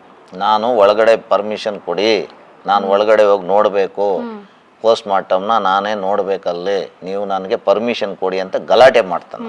ಇವು ಡಾಕ್ಟರ್ಸೇ ಇರ್ತಾರೆ ನಮ್ಮ ಕಡೆಯಿಂದನೇ 3 ಜನ. ಒಂದು ವೇಳೆ ನಿಮ್ಮನ್ನು ಬಿಟ್ಟರೆ ಒಳಗಡೆ ಪೊಲೀಸ್ ಅವ್ರಿಗೆ ಹೇಳ್ತಾರೆ, ಒಂದು ವೇಳೆ ಇವ್ರನ್ನೇನಾದ್ರೂ ಒಳಗಡೆ ಬಿಟ್ಟರೆ ನಮ್ಮನ್ನು ನೀವು ಬಿಡಬೇಕಾಗತ್ತೆ ಒಳಗಡೆ. ಯಾಕೆಂದರೆ ನಾವು ಡಾಕ್ಟ್ರುಗಳಲ್ಲ, ಅವನೊಬ್ಬನೇ ಡಾಕ್ಟ್ರ್ ಅಲ್ಲ. ಸೊ ಅವ್ರನ್ನ ಬಿಟ್ಟರೆ ನಮ್ಮನ್ನು ಬಿಡಿ, ಸೊ ಅವರಿಲ್ಲ, ಯಾರನ್ನೂ ಬಿಡಲ್ಲ, ಬಿಡಿ. ತುಂಬ ಆ್ಯಕ್ಟಿವ್ ಹುಡುಗಿ, ತುಂಬ ಇಂಟೆಲಿಜೆಂಟ್. ಆರೋಗ್ಯ ಸಮಸ್ಯೆ ಅಂದರೆ ಏನೇನೂ ಇರಲಿಲ್ಲ. ಬಿಕಾಸ್ ನಾನು ಡಾಕ್ಟ್ರೆ, ಮತ್ತು ಅಮ್ಮ ನಮ್ಮ ಚಿಕ್ಕಮ್ಮನೂ ಡಾಕ್ಟ್ರೆ. ಸೊ ಎಲ್ಲ ನಾವು ಜಾಯಿಂಟ್ ಫ್ಯಾಮಿಲಿಲೇ ಇದ್ದಿದ್ದು ಮುಂಚೆಯಿಂದನೂ, ಚಿಕ್ಕವ್ರು ಇರಬೇಕಾದ್ರಿಂದನೂ. ಸೊ ಆಬ್ಸಲ್ಯೂಟ್ಲಿ ಏನೂ ಕಾಯಿಲೆ ಇರಲಿಲ್ಲ, ಏನೂ ಇಲ್ಲ. ಆವಾಗ ಚಿಕ್ಕಪುಟ್ಟ ಈ ಥರ MBBS ಓದಬೇಕಾದ್ರೆ, ಇಲ್ಲಾಂದರೆ MD ಮಾಡಬೇಕಾದ್ರೆ ಸ್ವಲ್ಪ ಸ್ಟ್ರೆಸ್ ಲೆವೆಲ್ಸ್ ಜಾಸ್ತಿ ಇರುತ್ತೆ, ಓದುವಂಥ ಜಾಸ್ತಿ ಇರುತ್ತೆ, ಮತ್ತು ನೈಟ್ ಡ್ಯೂಟೀಸ್ ಆ ಥರ ಇರಬೇಕಾದ್ರೆ ಸ್ವಲ್ಪ ಗ್ಯಾಸ್ಟ್ರೈಟಿಸ್ ಆಗುವಂಥದ್ದು ಅಷ್ಟೇ. ಮತ್ತು ಮಾತ್ರೆ ತೊಗೊಂಡ್ರೆ ಸರಿ ಹೋಗೋದು. ಇತಿಹಾಸ ಏನಿತ್ತು ಸರ್? ಮದುವೆ ಮಾಡ್ತೀರಾ ನೀವು, ಆ ವ್ಯಕ್ತಿಯ ಇತಿಹಾಸ ಏನಿತ್ತು? ಒಂದು ಮನೇನ ನೀವು ನೋಡ್ಲಿಲ್ವಾ? ಈಗ ನೋಡಿದ್ವಿ, ಇದು ಹೆಂಗೆ ಅಂದರೆ ಅರೇಂಜ್ ಮ್ಯಾರೇಜ್. ಇದು ಫಸ್ಟ್ ಪಾಯಿಂಟ್. ಹೊಸ ಸಂಬಂಧ ಅಂದರೆ ನಮ್ಮ ಸಂಬಂಧಿಕರು ಅಲ್ಲದೆ ಇದು ಹೊಸ ಸಂಬಂಧ. ಸೊ ಇದರಲ್ಲಿ ನಾವು ಸ್ವಲ್ಪ ಕೆಲವರು ನಮ್ಗೆ ಗೊತ್ತಿರೋರು, ಆ ಊರಲ್ಲಿರೋರನ್ನ, ಅವರು ಸ್ವಲ್ಪ ಒಂದು ಕೆಲವು ನೆಂಟರನ್ನ ಎಲ್ಲ ವಿಚಾರಿಸಿದಾಗ, ಇಲ್ಲ ಒಳ್ಳೆ ಫ್ಯಾಮಿಲಿ, ಹುಡುಗನು ಒಳ್ಳೆಯವನು ಅನ್ನೋದೊಂದು ಅಭಿಪ್ರಾಯ ಆ ಸಮಯಕ್ಕೆ ನಮಗೆ ತಿಳಿಸಿರ್ತವೆ. ಈಗ ಅದು ನಮ್ಗೆ ಈಗ ಗೊತ್ತಾಗಿರೋ ವಿಷಯ ಏನಂದರೆ, ಇವನು ಟ್ವಿನ್ ಇನ್ನೊಬ್ಬ ಇದ್ದಾನೆ, ನಾಗೇಂದ್ರ ಅಂತ. ಯಾಕಂದರೆ ಇವರಿಬ್ಬರು ಟ್ವಿನ್ಸ್. ಇವನದು ಒಂದು ಕೇಸ್ ಆಗಿದೆ, ಯಾವುದೋ ಒಂದು ಹುಡುಗಿಗೆ ಒಂದು ಮೋಸ ಮಾಡಿ ಇವನು ಆ ಹುಡುಗಿ ಕೇಸ್ ಹಾಕಿ, ಇವ್ರ ಮೇಲೆ HL ಪೊಲೀಸ್ ಸ್ಟೇಷನಲ್ಲಿ ಕೇಸ್ ಹಾಕಿ, ಆ ಕೇಸ್ ಬಂದು ಒಂದು 2018ರಿಂದ ನಡೀತಾ ಇರ್ತದೆ. ಅದರಲ್ಲಿ ಏನು ಮಾಡಿರ್ತಾರೆ, ಇವನು ನಾಗೇಂದ್ರ ಅನ್ನೋನು, ಇವನು ಟಿನ್ ಅವನು A1 ಆಗಿರ್ತಾನೆ, ಮಹೀಂದ್ರ ಅನ್ನೋನು A2 ಆಗಿರ್ತಾನೆ, ಇವ್ರ ಅಣ್ಣ ಒಬ್ರು ಇರ್ತಾನೆ, ಅವನು A3 ಅಂತ ಆಗಿರೋದನ್ನ FIR ಅಲ್ಲಿ ನೋಡಿ ತಿಳಿದು ಬಂದಿರುತ್ತೆ. ಈಗ ಸುದ್ದಿ ಗೊತ್ತಾಗ್ತಾ ಇದೆ ನಮಗೆ ಈ ತರ ಇದೆ ಅಂತ. ಫೈನಾನ್ಷಿಯಲ್ ಬಗ್ಗೆ ಯಾವತ್ತು ಅಂದ್ರೆ ಅವ್ರ ವೈಯಕ್ತಿಕ ವಿಚಾರ ಬಗ್ಗೆ ನನ್ನ ಜೊತೆ ಯಾವತ್ತೂ ಅವಳು ಶೇರ್ ಮಾಡ್ಕೊಂಡಿರ್ತಾ ಇರ್ಲಿಲ್ಲ. ಏನಕ್ಕಂದ್ರೆ ನಾವು ತುಂಬಾ ಟ್ರಾವೆಲ್ ಮಾಡೋದು, ಮತ್ತೆ ನಾನು ಫೆಲೋಶಿಪ್ ಮಾಡ್ತಾ ಇದ್ದೆ. ಸೊ ನಾವು ಬ್ಯುಸಿಯಲ್ಲಿ ನಾವು ಇರ್ತಾ ಇದ್ವಿ. ವಿಷಯ ನಾನು ಹೇಳ್ತೀನಿ, ಈ ಮಗಳಿಗೆ ಮದುವೆ ಆದ್ಮೇಲಿಂದ ಇವನು ಯಾವುದೇ ಒಂಥರ ಆರ್ಥಿಕವಾಗಿ ಆ ಮಗುನ ಒಂದು ಯಾವುದೇ ಒಂದು ಹಣಕಾಸಿನ ಆ ಮಗುಗೆ ನೇರವಾಗಿ, ಇಲ್ಲ ಒಂದು ಏನೋ ಒಂದು ಶಾಪಿಂಗ್ ಆಗಲಿ, ಏನೋ ಒಂದು ಬಟ್ಟೆ ಆಗಲಿ, ಒಂದು ಒಡವೆ ಆಗಲಿ, ಒಂದು ಬರ್ತ್ಡೇ ಆಗಲಿ, ಎಲ್ಲೋ ಒಂದು ಕಡೆ ಒಂದು ಟ್ರಿಪ್, ಒಂದು ಟೂರ್ ಆಗಲಿ, ಅವೆಲ್ಲ ಏನು ಪೂರೈಸ್ತಾ ಇಲ್ಲ. ಇನ್ನೊಂದು ತಿಂಗಳಲ್ಲಿ ಎಲ್ಲೂ ಏನೂ ಆಗಲಿಲ್ಲ, ಎಲ್ಲೂ ಏನೂ ಆಗಿ ಒಂದು ಯುರೋಪ್ ಟೂರ್ ಹೋಗೋಣ, ಮದುವೆ ಆಗಿದ್ದೀವಲ್ಲ, ಯುರೋಪ್ ಟೂರ್ ಹೋಗೋಣ ಅಂತ ಕೇಳಿದ್ಲು. ಸರಿ ಅಂತೂ ಫಸ್ಟ್ ಒಪ್ಕೊಂಡಿದ್ದ. ಅದಕ್ಕೆ ಹುಡುಗಿ ಏನು ಮಾಡಿದ್ಲು, ಅದಕ್ಕೆ ಯುರೋಪ್ ಟೂರ್ಗೆ ಹೋಗೋಕ್ಕೆ ಏನೇನೆಲ್ಲ ಪ್ರೊಸೀಜರ್ ಇದೆ, ವೀಸಾ ಬೇಕಾಗುತ್ತೆ, ಟ್ರಾವೆಲ್ಸ್ ಅವ್ರನ್ನೆಲ್ಲ ಕನ್ಸಲ್ಟ್ ಮಾಡಿ ಅವನಿಗೆ ಹೇಳಿದ್ಲು, ಎಲ್ಲ ಮಾಡು, ಕನ್ಸಲ್ಟ್ ಮಾಡಿ ಎಲ್ಲ ಮಾಡಿ ಒಂದು 10 ಲಕ್ಷ ರೂಪಾಯಿ ಖರ್ಚಾಗುತ್ತೆ ಅಂತ ಎಸ್ಟಿಮೇಟ್ ಮಾಡಿರ್ತಾರೆ. ಅವಾಗ ಹುಡುಗ ಸರಿ ಎಲ್ಲನೂ ನನ್ನ ಹತ್ರ ಅಂತೂ ದುಡ್ಡಿಲ್ಲ, ನಮ್ಮ ತಂದೆನೇ ಕೇಳಬೇಕದು ಅಂತ ಹೇಳಿ. ಸರಿ ಏನಾಯಿತು, ಆಮೇಲೆ ಅದಕ್ಕೆ ವೀಸಾ ಮಾಡಬೇಕಾದ್ರೆ ಒಂದು ಮ್ಯಾರೇಜ್ ಸರ್ಟಿಫಿಕೇಟ್ ಬೇಕಾಗುತ್ತೆ. ಆ ಮ್ಯಾರೇಜ್ ಸರ್ಟಿಫಿಕೇಟು ಮಾಡಿಸ್ಬೇಕು ಅಂತ ಮಗಳು ಗಂಡನ್ನು ಒತ್ತಾಯಿಸ್ತಾಳೆ. ಅವನೇನು ಮಾಡ್ತಾನೆ, ಅದನ್ನು ಮಾಡ್ಸೋಕ್ಕೆ ಇಷ್ಟ ಇರಲ್ಲ ಅವನಿಗೆ. ಅವ್ನು ಸುಮ್ಮನೆ ಸತಾಯಿಸ್ತಾ ಇರ್ತಾನೆ, ಇಲ್ಲ ಅವ್ರು ಸಿಕ್ಕಿಲ್ಲ, ಇವ್ರು ಸಿಕ್ಕಿಲ್ಲ, ಅದು ತುಂಬ ಲೇಟ್ ಆಗುತ್ತೆ, ಅದು ಈ ಟೈಮ್ಗೆ ಆಗಲ್ಲ, ಅದಕ್ಕೇನೋ ಪ್ರೊಸೀಜರ್ ಜಾಸ್ತಿ ಇದೆ, ಅದು ಅಲ್ಲದೆ ನನಗೆ ಟೈಮ್ ಇಲ್ಲ, ಹಾಸ್ಪಿಟ್ಲಲ್ಲಿ ವರ್ಕ್ ಮಾಡಬೇಕು, ನನಗೆ ಇದೆಲ್ಲ ಓಡಾಡೋಕ್ಕೆ ಟೈಮ್ ಇಲ್ಲ ಅಂಥೇಳಿ ಅದನ್ನು ಮುಂದುವರಿಸ್ತಾ. ಅಂದರೆ ಆ ಒಂದು ಮ್ಯಾರೇಜ್ ಸರ್ಟಿಫಿಕೇಟ್ನ ಮಾಡ್ಸೋಕ್ಕೆ ಅವನಿಗೆ ಬಿಲ್ಕುಲ್ ಇಷ್ಟ ಇರೋಲ್ಲ. ಆವಾಗ ನನ್ನ ಮಗಳು ನನ್ನ ಹತ್ರ ಹೇಳ್ತಾಳೆ, ಡ್ಯಾಡಿ ಈ ಥರ ಬ್ಯುಸಿ ಅಂತೆ, ಟೈಮ್ ಇಲ್ವಂತೆ, ಯಾರನ್ನೋ ಕೇಳಿದಾರಂತೆ, ಅವ್ರು ಇನ್ನೂ ಲೇಟ್ ಆಗುತ್ತೆ, ಈ ಸಮಯಕ್ಕೆ ಆಗಲ್ಲ ಅಂತ ಹೇಳಿದ್ರು, ಸೊ ಏನು ಮಾಡೋದು ಅಂದ್ಲು. ಅದಕ್ಕೇನಿಲ್ಲಮ್ಮ ನಾನು ವಿಚಾರಿಸ್ತೀನಿ ಇರು ಅಂತೇಳಿ ನಾನೇ ಸಬ್ ರಿಜಿಸ್ಟ್ರ್ ಹತ್ರ ಹೋಗ್ಬಿಟ್ಟು ಏನಪ್ಪ ಪ್ರೊಸೀಜರ್ ಅಂತ ಎಲ್ಲ ಕೇಳಿದೆ. ಸರ್ ಇಂಥ ಡಾಕ್ಯುಮೆಂಟ್ ಬೇಕು ಇಷ್ಟೇ. ಅವರಿಬ್ಬರು ಏನಾದರೂ ಬರೋದೇನಾದರೂ ಇದೆಯೇನಪ್ಪ ಸಬ್ ರಿಜಿಸ್ಟ್ರ್ ಆಫೀಸ್ ಹತ್ರ? ಏನೂ ಬೇಕಾಗಿಲ್ಲ ಸರ್, ಇದು ಆನ್ಲೈನಲ್ಲಿ ಅಪ್ಲೋಡ್ ಮಾಡ್ತೀವಿ, ಅಪ್ಲೋಡ್ ಆದಮೇಲೆ ಇಮಿಡಿಯೇಟಾಗಿ ಅದು ರಿಜಿಸ್ಟ್ರ್ ಆಗುತ್ತೆ. ಇದು ಬೇಕಾಗಿರೋಂಥ ನೀವು ದಾಖಲೆಗಳು ಕೊಡಿ ಸಾಕು, ಅವ್ರ ಫೋಟೋಸು, ಜೊತೆಲಿರೋಂಥ ಫೋಟೋಸು, ಮದುವೆದು ಒಂದು ಕಾರ್ಡು, ಅದು ಏನೋ ಒಂದಿದೆ ಪ್ರೊಸೀಜರ್. ನಾನೇ ಎಲ್ಲ ಇಬ್ರದ್ದು ಕಲೆಕ್ಟ್ ಮಾಡಿಕೊಂಡೆ, ಕೊಟ್ಟೆ, ಇವತ್ತು ಕೊಟ್ಟೆ, ನಾಳೆ ಕೊಟ್ಟೆ. ಸೊ ಇದರಲ್ಲೂ ಅವನಿಗೆ ಆ ಮ್ಯಾರೇಜ್ ಸರ್ಟಿಫಿಕೇಟ್ ಮಾಡಿಸ್ಬೇಕು ಅನ್ನೋ ಆಸಕ್ತಿ ಇರಲಿಲ್ಲ ಅನ್ನೋದು ಸ್ಪಷ್ಟವಾಗಿ ಕಾಣುತ್ತೆ. ನೋಡಿ, ನಾನು ಫಸ್ಟೇ ನಾವು ವರದಕ್ಷಿಣೆಗೆ ಆಪೋಸಿಟ್, ಸ್ಪಷ್ಟವಾಗಿ ಹೇಳ್ತೀನಿ. ಅದನ್ನು ಯಾವುದೇ ಕಾರಣಕ್ಕೂ ಯಾರೇ ಆಗಲಿ ಡಿಮ್ಯಾಂಡ್ ಮಾಡಿದ್ರೆ ಡೌರಿ ಬೇಕು, ಒಡವೆ ಇಷ್ಟು ಬೇಕು, ಇಷ್ಟೆಲ್ಲ ನಮಗೆ ಆಸ್ತಿ ಮೊದಲೇ ಬರ್ಕೊಡ್ಬೇಕು, ಇವೆಲ್ಲ ನಿಬಂಧನೆಗಳೇನಾದರೂ ಇದ್ದರೆ ನಾವು ಅದನ್ನು ಎಂಟರ್ಟೈನ್ ಮಾಡಲ್ಲ. ನಾವು ಕೂತು ಮಾತಾಡಿದಾಗಲೇ ಫಸ್ಟ್ ಪ್ರಶ್ನೆ ಹಾಕಿದ್ದು ಅದೇ ನಾನು. ನೀವು ನಿಮ್ಮಿಷ್ಟಕ್ಕೆ ನೀವೇನಾದರೂ ನಿಮ್ಮ ಮಗನಿಗೆ ಏನಾದರೂ ಮಾಡಿ, ನಮ್ಮಿಷ್ಟಕ್ಕೆ ನಮ್ಮ ಮಗುಗೆ ಏನು ಬೇಕೋ, ಏನು ಕೊಡಬೇಕೋ, ಏನು ಮಾಡಬೇಕೋ ಅದು ನಮ್ಮ ಇಷ್ಟ. ಇದರಲ್ಲಿ ಏನಾದರೂ ನಿಮಗೆ ಆ ಥರ ಡಿಮ್ಯಾಂಡ್ಸ್ ಏನಾದರೂ ಇದ್ದರೆ ದಯವಿಟ್ಟು ನೀವು ಇಲ್ಲಿಂದ ಹೋಗ್ಬೋದು ಅಂತ ನಾನು ಹೇಳ್ಬಿಡಿ, ಫಸ್ಟೇ ಹೇಳ್ಬಿಟ್ಟು. ಇಲ್ಲ ನಮ್ಗೆ ಅವೆಲ್ಲ ಏನೂ ಇಲ್ಲ, ಡಿಮ್ಯಾಂಡ್ಸ್ ಏನು, ಆದರೆ ನಮಗೆ ಗ್ರ್ಯಾಂಡಾಗಿ ಮದುವೆ ಮಾತ್ರ ಅದ್ದೂರಿಯಾಗಿ ಮಾಡೋದು. ಆಯ್ತು, ಅದೆಲ್ಲ ಕೇಳಿ ಮಾಡೋಣ, ಯಾಕಂದ್ರೆ ಅದು ನಿಮಗೂ ಉಪಯೋಗ, ನಮಗೂ ಉಪಯೋಗ. ಹೋಗಲಿ, ಜನಸಂಖ್ಯೆ ಜಾಸ್ತಿ ಇರ್ತಾರೆ ನಮ್ಮ ಕಮ್ಯುನಿಟಿಯಲ್ಲಿ, ಸರಿ ಅದಕ್ಕೆ ಒಪ್ಪಿಗೆ ಕೊಟ್ಟೆ ಹೊರ್ತು ಇನ್ನು ಏನೇ ಡಿಮ್ಯಾಂಡ್ಗಳಿದ್ರೆ ನೀವು ದಯವಿಟ್ಟು ಹೋಗ್ಬೋದು. ಆ ಥರ ನಿಮಗೆಲ್ಲ ನನ್ನ ಮಗಳು ಚೆನ್ನಾಗಿ ಓದಿದ್ದಾಳೆ, ಅಮ್ಮ ಓದಿರೋದ್ರಿಂದ ನಾನು ಡೌರಿ ಕೊಡೋ ಅವಶ್ಯಕತೆ ನನಗೇನಿಲ್ಲ, ಯಾವುದೇ ಕಾರಣಕ್ಕೂ ಡೌರಿ ಕೊಡೋ ಅವಶ್ಯಕತೆ ಇಲ್ಲ, ನಾವು ಕೊಡಲ್ಲ. ಅದ ನಂತರ ಆ ವ್ಯಕ್ತಿ ಸಾಮಾನ್ಯವಾಗಿ ಒಂದು ನೆಕ್ಲೆಸ್ ಹಾಕಿರ್ತಾನೆ, ಒಂದು ಜೊತೆ ಬಳೆ ಕೊಡಿಸಿರ್ತಾನೆ ಮಗುಗಷ್ಟೇ. ನಾನು ನಮ್ಮ ಮಗಳಿಗೆ ಅವಳು ಎಷ್ಟು ಕೇಳಿದಾಳೋ ಅಷ್ಟು ಕೊಟ್ಟಿದ್ದೆ. ಈಗ ನನ್ನ ಮಗಳು ಕೊಟ್ಟಿರೋಂಥ ಗೋಲ್ಡ್ ನಮ್ಮ ಹತ್ರನೇ ಇದೆ, ಅವ್ರು ಕೊಟ್ಟಿರೋಂಥ ಗೋಲ್ಡ್ ತಗೊಂಡು ಹೋಗ್ಬಿಟ್ರು. ಇವಾಗ ರೀಸೆಂಟ್ ಆಗಿ ಗೋಲ್ಡ್ ಮಾತ್ರ ಅಲ್ಲ, ಬಟ್ಟೆ, ಅವಳು ಓದಿರೋ ಸರ್ಟಿಫಿಕೇಟ್ಸ್, ಮತ್ತೆ ಅವ್ರು ಕೊಡ್ಸಿರೋ ವೆಡ್ಡಿಂಗ್ ಲೆಹೆಂಗಾ ಎಲ್ಲಾನು ಸಹ ಅಪ್ಪ, ಅಮ್ಮ ಮತ್ತೆ ಮಗ ಬಂದು ತಗೊಂಡು ಹೋಗಿರೋದು. ಅದು ಅವಾಗ್ಲೇ ಸತ್ ನಂತರ ಒಂದು 15-20 ಡೇಸ್. ನಾನು ಕೇಳಿದಾಗ ಏನಕ್ಕಪ್ಪ ಅಂದ್ರೆ, ಇಲ್ಲ ಮಾಮ, ನಾನು ಹೆಂಡ್ತಿದು ಜ್ಞಾಪಕಾರ್ಥವಾಗಿ ಆ ಬಟ್ಟೆಗಳು, ಆ ಸರ್ಟಿಫಿಕೇಟ್ಗಳು ಅವೆಲ್ಲ ಅವಳು ಹಾಕ್ಕೊತೀರ, ನಾವು ಹಾಕಿರುವಂಥ ಒಡವೆಗಳು ಎಲ್ಲ ನಾನು ಜ್ಞಾಪಕಾರ್ಥವಾಗಿ ನನ್ನ ಹತ್ರ ಇರಬೇಕು. ಯಾಕಂದರೆ ನಾನು ಬೆಡ್ರೂಮಲ್ಲಿ ಇರಬೇಕು, ಅವೆಲ್ಲ ನಾನು ಸದಾ ಅದನ್ನು ನೋಡ್ತಾ ಇದ್ದರೆ ನನಗೊಂದು ಸಮಾಧಾನ ಆಗುತ್ತೆ ಅನ್ನೋ ಕಾರಣ. ಸೊ ಈ ಒಡವೆನೂ ನಮ್ಮ ಒಡವೆ, ನಮ್ಮ ಬಟ್ಟೆ, ನಮ್ದು ಏನಿದೆ ತಗೊಂಡು ಹೋಗ್ಬಿಡೋಣ, ಆಮೇಲೆ ಸಿಗುತ್ತೋ ಸಿಗಲ್ವೋ ಅನ್ನೋದು ಒಂದು ಅವ್ರ ಮೊದಲೇ ಪ್ರೀ ಪ್ಲ್ಯಾನ್. ಅದೇ ಈ ಥರ ಒಂದು ಅವಳ ಮೇಲೆ ಆಸೆ ಏನು ಇಲ್ಲ ಅನ್ನೋದು ಒಂದು ಈಗ ನಮಗೆ ಸ್ಪಷ್ಟವಾಗಿ ಕಾಣ್ತಾ ಇದೆ. ಇರಲಿಲ್ಲ ಅಂತ ಇಲ್ಲ, ಆ ಥರ ಇಲ್ಲ. ಭಾರಿ ವಿನಯವಾಗಿ, ಭಾರಿ ಇನ್ನೇನಪ್ಪ ಇವನು ಇಂಥ ಒಳ್ಳೆ ಹುಡುಗ ಇಲ್ವೇ ಇಲ್ಲ, ಇಂಥ ಅಳಿಯ ಅಂಥವ್ನು ಅಲ್ವೇ ಅಲ್ಲ, ಗಂಡನೂ ಇಂಥ ಗಂಡ ಸಿಗೋದೇ ಇಲ್ಲ ಅನ್ನೋ ಥರ ನಡ್ಕೊಂಡ್ಬಂದು. ಇಲ್ಲ, ಈ ಪಿತೂರಿ ಅನ್ನೋದು ಅವಾಗ ಹೊಸದ್ದಲ್ವಾ. ಈಗ ಮದುವೆ ಆಗಿ ಹೊಸದ್ರಲ್ಲಿ ಏನಾಗುತ್ತೆ ಅಂದರೆ, ಯಾರೇ ಆಗಿರಲಿ ಬಿಡಿ, ಅದನ್ನ ಒಂದು ನಿಖರವಾಗಿ ಈಗ ಏನೋ ಒಂದು ವರ್ಷ, 2 ವರ್ಷ, 3 ವರ್ಷ ಅಂದರೆ ಆ ಕ್ರಮೇಣ ಕಾಲ ಮಿತಿಯಲ್ಲಿ ನಮ್ಗೆ ಗೊತ್ತಾಗತ್ತೆ ಹೊರತು, ಕಾಲ ಮಿತಿ ಕಮ್ಮಿ ಇದ್ದಾಗ ನಮಗೆ ಸ್ವಲ್ಪ ಕಷ್ಟ ಅನ್ಸುತ್ತೆ. ಈಗ ಅನುಮಾನ ಈಗ ಅನುಮಾನ ಅದು ಗಾಢವಾಗಿ ಕಾಣ್ತದೆ. ಇದಾದ್ಮೇಲೆ ಮೇಡಮ್ ಸ್ವಲ್ಪ ನಾನೆಲ್ಲ ಒಂದು ಕೇಳಿದೆ, ಹಿಂದೆ ಒಂದು ಡೆಬಿಟ್ ಕಾರ್ಡ್ ಅವ್ರು ಕೊಟ್ಟಿದ್ರು, ಅದು ನಾವು ಮೆಸೇಜಸ್ ಅಲ್ಲಿ ನೋಡ್ಬೇಕಾದ್ರೆ ತಿಳಿದು ಬರುತ್ತೆ. ಡೆಬಿಟ್ ಕಾರ್ಡ್ ಫೋಟೋನೇ ಕಳ್ಸಿರ್ತಾರೆ ನಮ್ಮ ಹುಡುಗಿ ಈತನಿಗೆ, ನನ್ನ ತಂಗಿ. ಹೌದು. ಆಮೇಲೆ ಇನ್ನೊಂದು ತಿಳಿದು ಬರುತ್ತೆ ಅಂದ್ರೆ, ಇವಾಗ ಅವ್ನ್ ಬಟ್ಟೆ ತಗೋಬೇಕು, ಪ್ರತಿಯೊಂದಕ್ಕೂ ದುಡ್ಡು ಇವರೇ ಹಾಕ್ತಾ ಇರೋದು, ನನ್ನ ತಂಗಿನೇ ಹಾಕ್ತಾ ಇದ್ದಿದ್ದು, ಅದನ್ನು ಮೆಸೇಜಸ್ ಅಲ್ಲಿ ತಿಳಿದು ಬರುತ್ತೆ. ನಮ್ಮ ಮಿಸಸ್ಗೆ ಹೇಳಿದಾಳೆ, ಅಮ್ಮ ಏನೇ ಕೇಳಿಸಿದ್ರು ಕೊಡ್ಸಲ್ಲ, ಈ ದುಡ್ಡಿಲ್ಲ ಅಂತಾನೆ. ಪಾಪ ಅವನಿಗೂ ದುಡ್ಡು ಇಲ್ವೇನೋ, ಯಾಕಂದರೆ ಅವನು ಸಂಪಾದಿಸ್ತಾ ಇಲ್ಲ, ಸ್ಟೈಪೆಂಡ್ ಬರುತ್ತೆ ಒಂದು 30,000 ರೂಪಾಯಿ, ಅದರಲ್ಲಿ ಹೆಂಗೆ ಮೇಂಟೈನ್ ಮಾಡೋದು ಏನು, ಏನೇ ಕೇಳಿದ್ರು ನಮ್ಮ ಅಪ್ಪನ ಕೇಳಬೇಕು, ನನ್ನ ಹತ್ರ ದುಡ್ಡಿಲ್ಲ, ನಮ್ಮ ಅಪ್ಪ ಕೊಟ್ಟರೆ ನನಗೆ ದುಡ್ಡು, ಇಲ್ಲಾಂದ್ರೆ ಇಲ್ಲ ಅಂತ ಹೇಳ್ತಾನೆ. ಸರಿ, ಇನ್ನೇನಮ್ಮ ಮಾಡೋದು, ನಾವೇ ಕ್ಲಿನಿಕ್ ಓಪನ್ ಮಾಡ್ತಾ ಇದ್ದೀವಿ, ನಾವೇ ಒಂದು ಸಂಪಾದಿಸ್ಕೊಂಡು ನಾವೇ ನಮ್ಗೆ ಏನು ಬೇಕಾದ್ರೂ ಆಮೇಲೆ ತೊಗೊಬೋದು ಅನ್ನೋದು ಈ ಹುಡುಗಿ ಆ ಆ್ಯಂಗಲಲ್ಲಿ ಪಾಪ ಅವನೊಂದು ಸ್ಟ್ರೆಸ್ ಮಾಡ್ತಾರೆ. ಈ ಹುಡುಗಿಯರ ಹತ್ರ ದುಡ್ಡೆಲ್ಲ ಖಾಲಿ ಮಾಡ್ಬಿಟ್ಟು ನಿಮ್ಮ ಮಗಳು ವಿಕ್ಟೋರಿಯಾ ಆಸ್ಪತ್ರೆಯಲ್ಲಿ ಏನ್ ಕೆಲಸ ಮಾಡ್ತಾರೆ? ಇಲ್ಲ ಅವ್ರು ಇಲ್ಲೇ ಇರ್ತಾರೆ. ಅವಳು ಫೆಲೋಶಿಪ್ ಮುಗಿಸ್ಕೊಂತಾಳೆ ರೂಟ್ಸ್ ಅಕಾಡೆಮಿ ಆಫ್ ರೂಟ್ಸಲ್ಲಿ. ಫೆಲೋಶಿಪ್ ಆದಮೇಲೆ ಡೈರೆಕ್ಟ್ ಕ್ಲಿನಿಕ್. ಅವ್ರು ಏನು ಒತ್ತಾಯ ಮಾಡ್ತಾರೆ, ಕ್ಲಿನಿಕ್ ಮಾಡೋದು ಬೇಡ, ನನಗಿಷ್ಟ ಇಲ್ಲ. ನಾವು ಹುಡುಗಿ ಅಂತಲ್ಲ, ಇಬ್ಬರು ಡಾಕ್ಟರ್ಸು, ಇಬ್ಬರು ಕ್ಲಿನಿಕ್ ಮಾಡೋಣ. ನಿಂದು ಒಂದು ಚೇಂಬರ್ ಇರುತ್ತೆ, ನಂದು ಒಂದು ಚೇಂಬರ್ ಇರುತ್ತೆ. ನಾವು ಇದನ್ನು ಬೆಳೆಸೋಣ.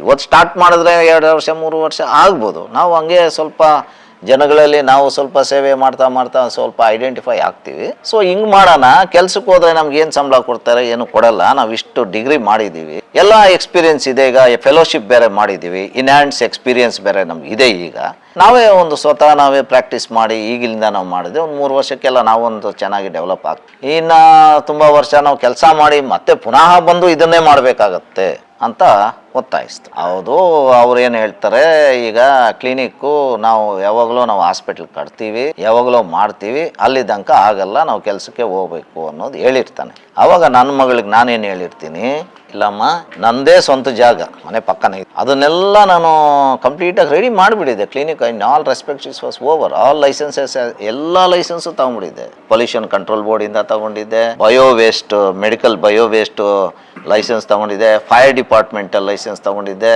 ಈಗ ನಾವು ಒಂದು ಕ್ಲಿನಿಕ್ ನಡೆಸ್ಬೇಕಾದ್ರೆ ಒಂದು ಲೈಸೆನ್ಸ್ ಬೇಕತ್ತೆ, ಅದು ಅಪ್ಲೈ ಮಾಡಿ ಅದು ತಗೊಂಡ್ಬಿಟ್ಟಿದೆ ಎಲ್ಲ.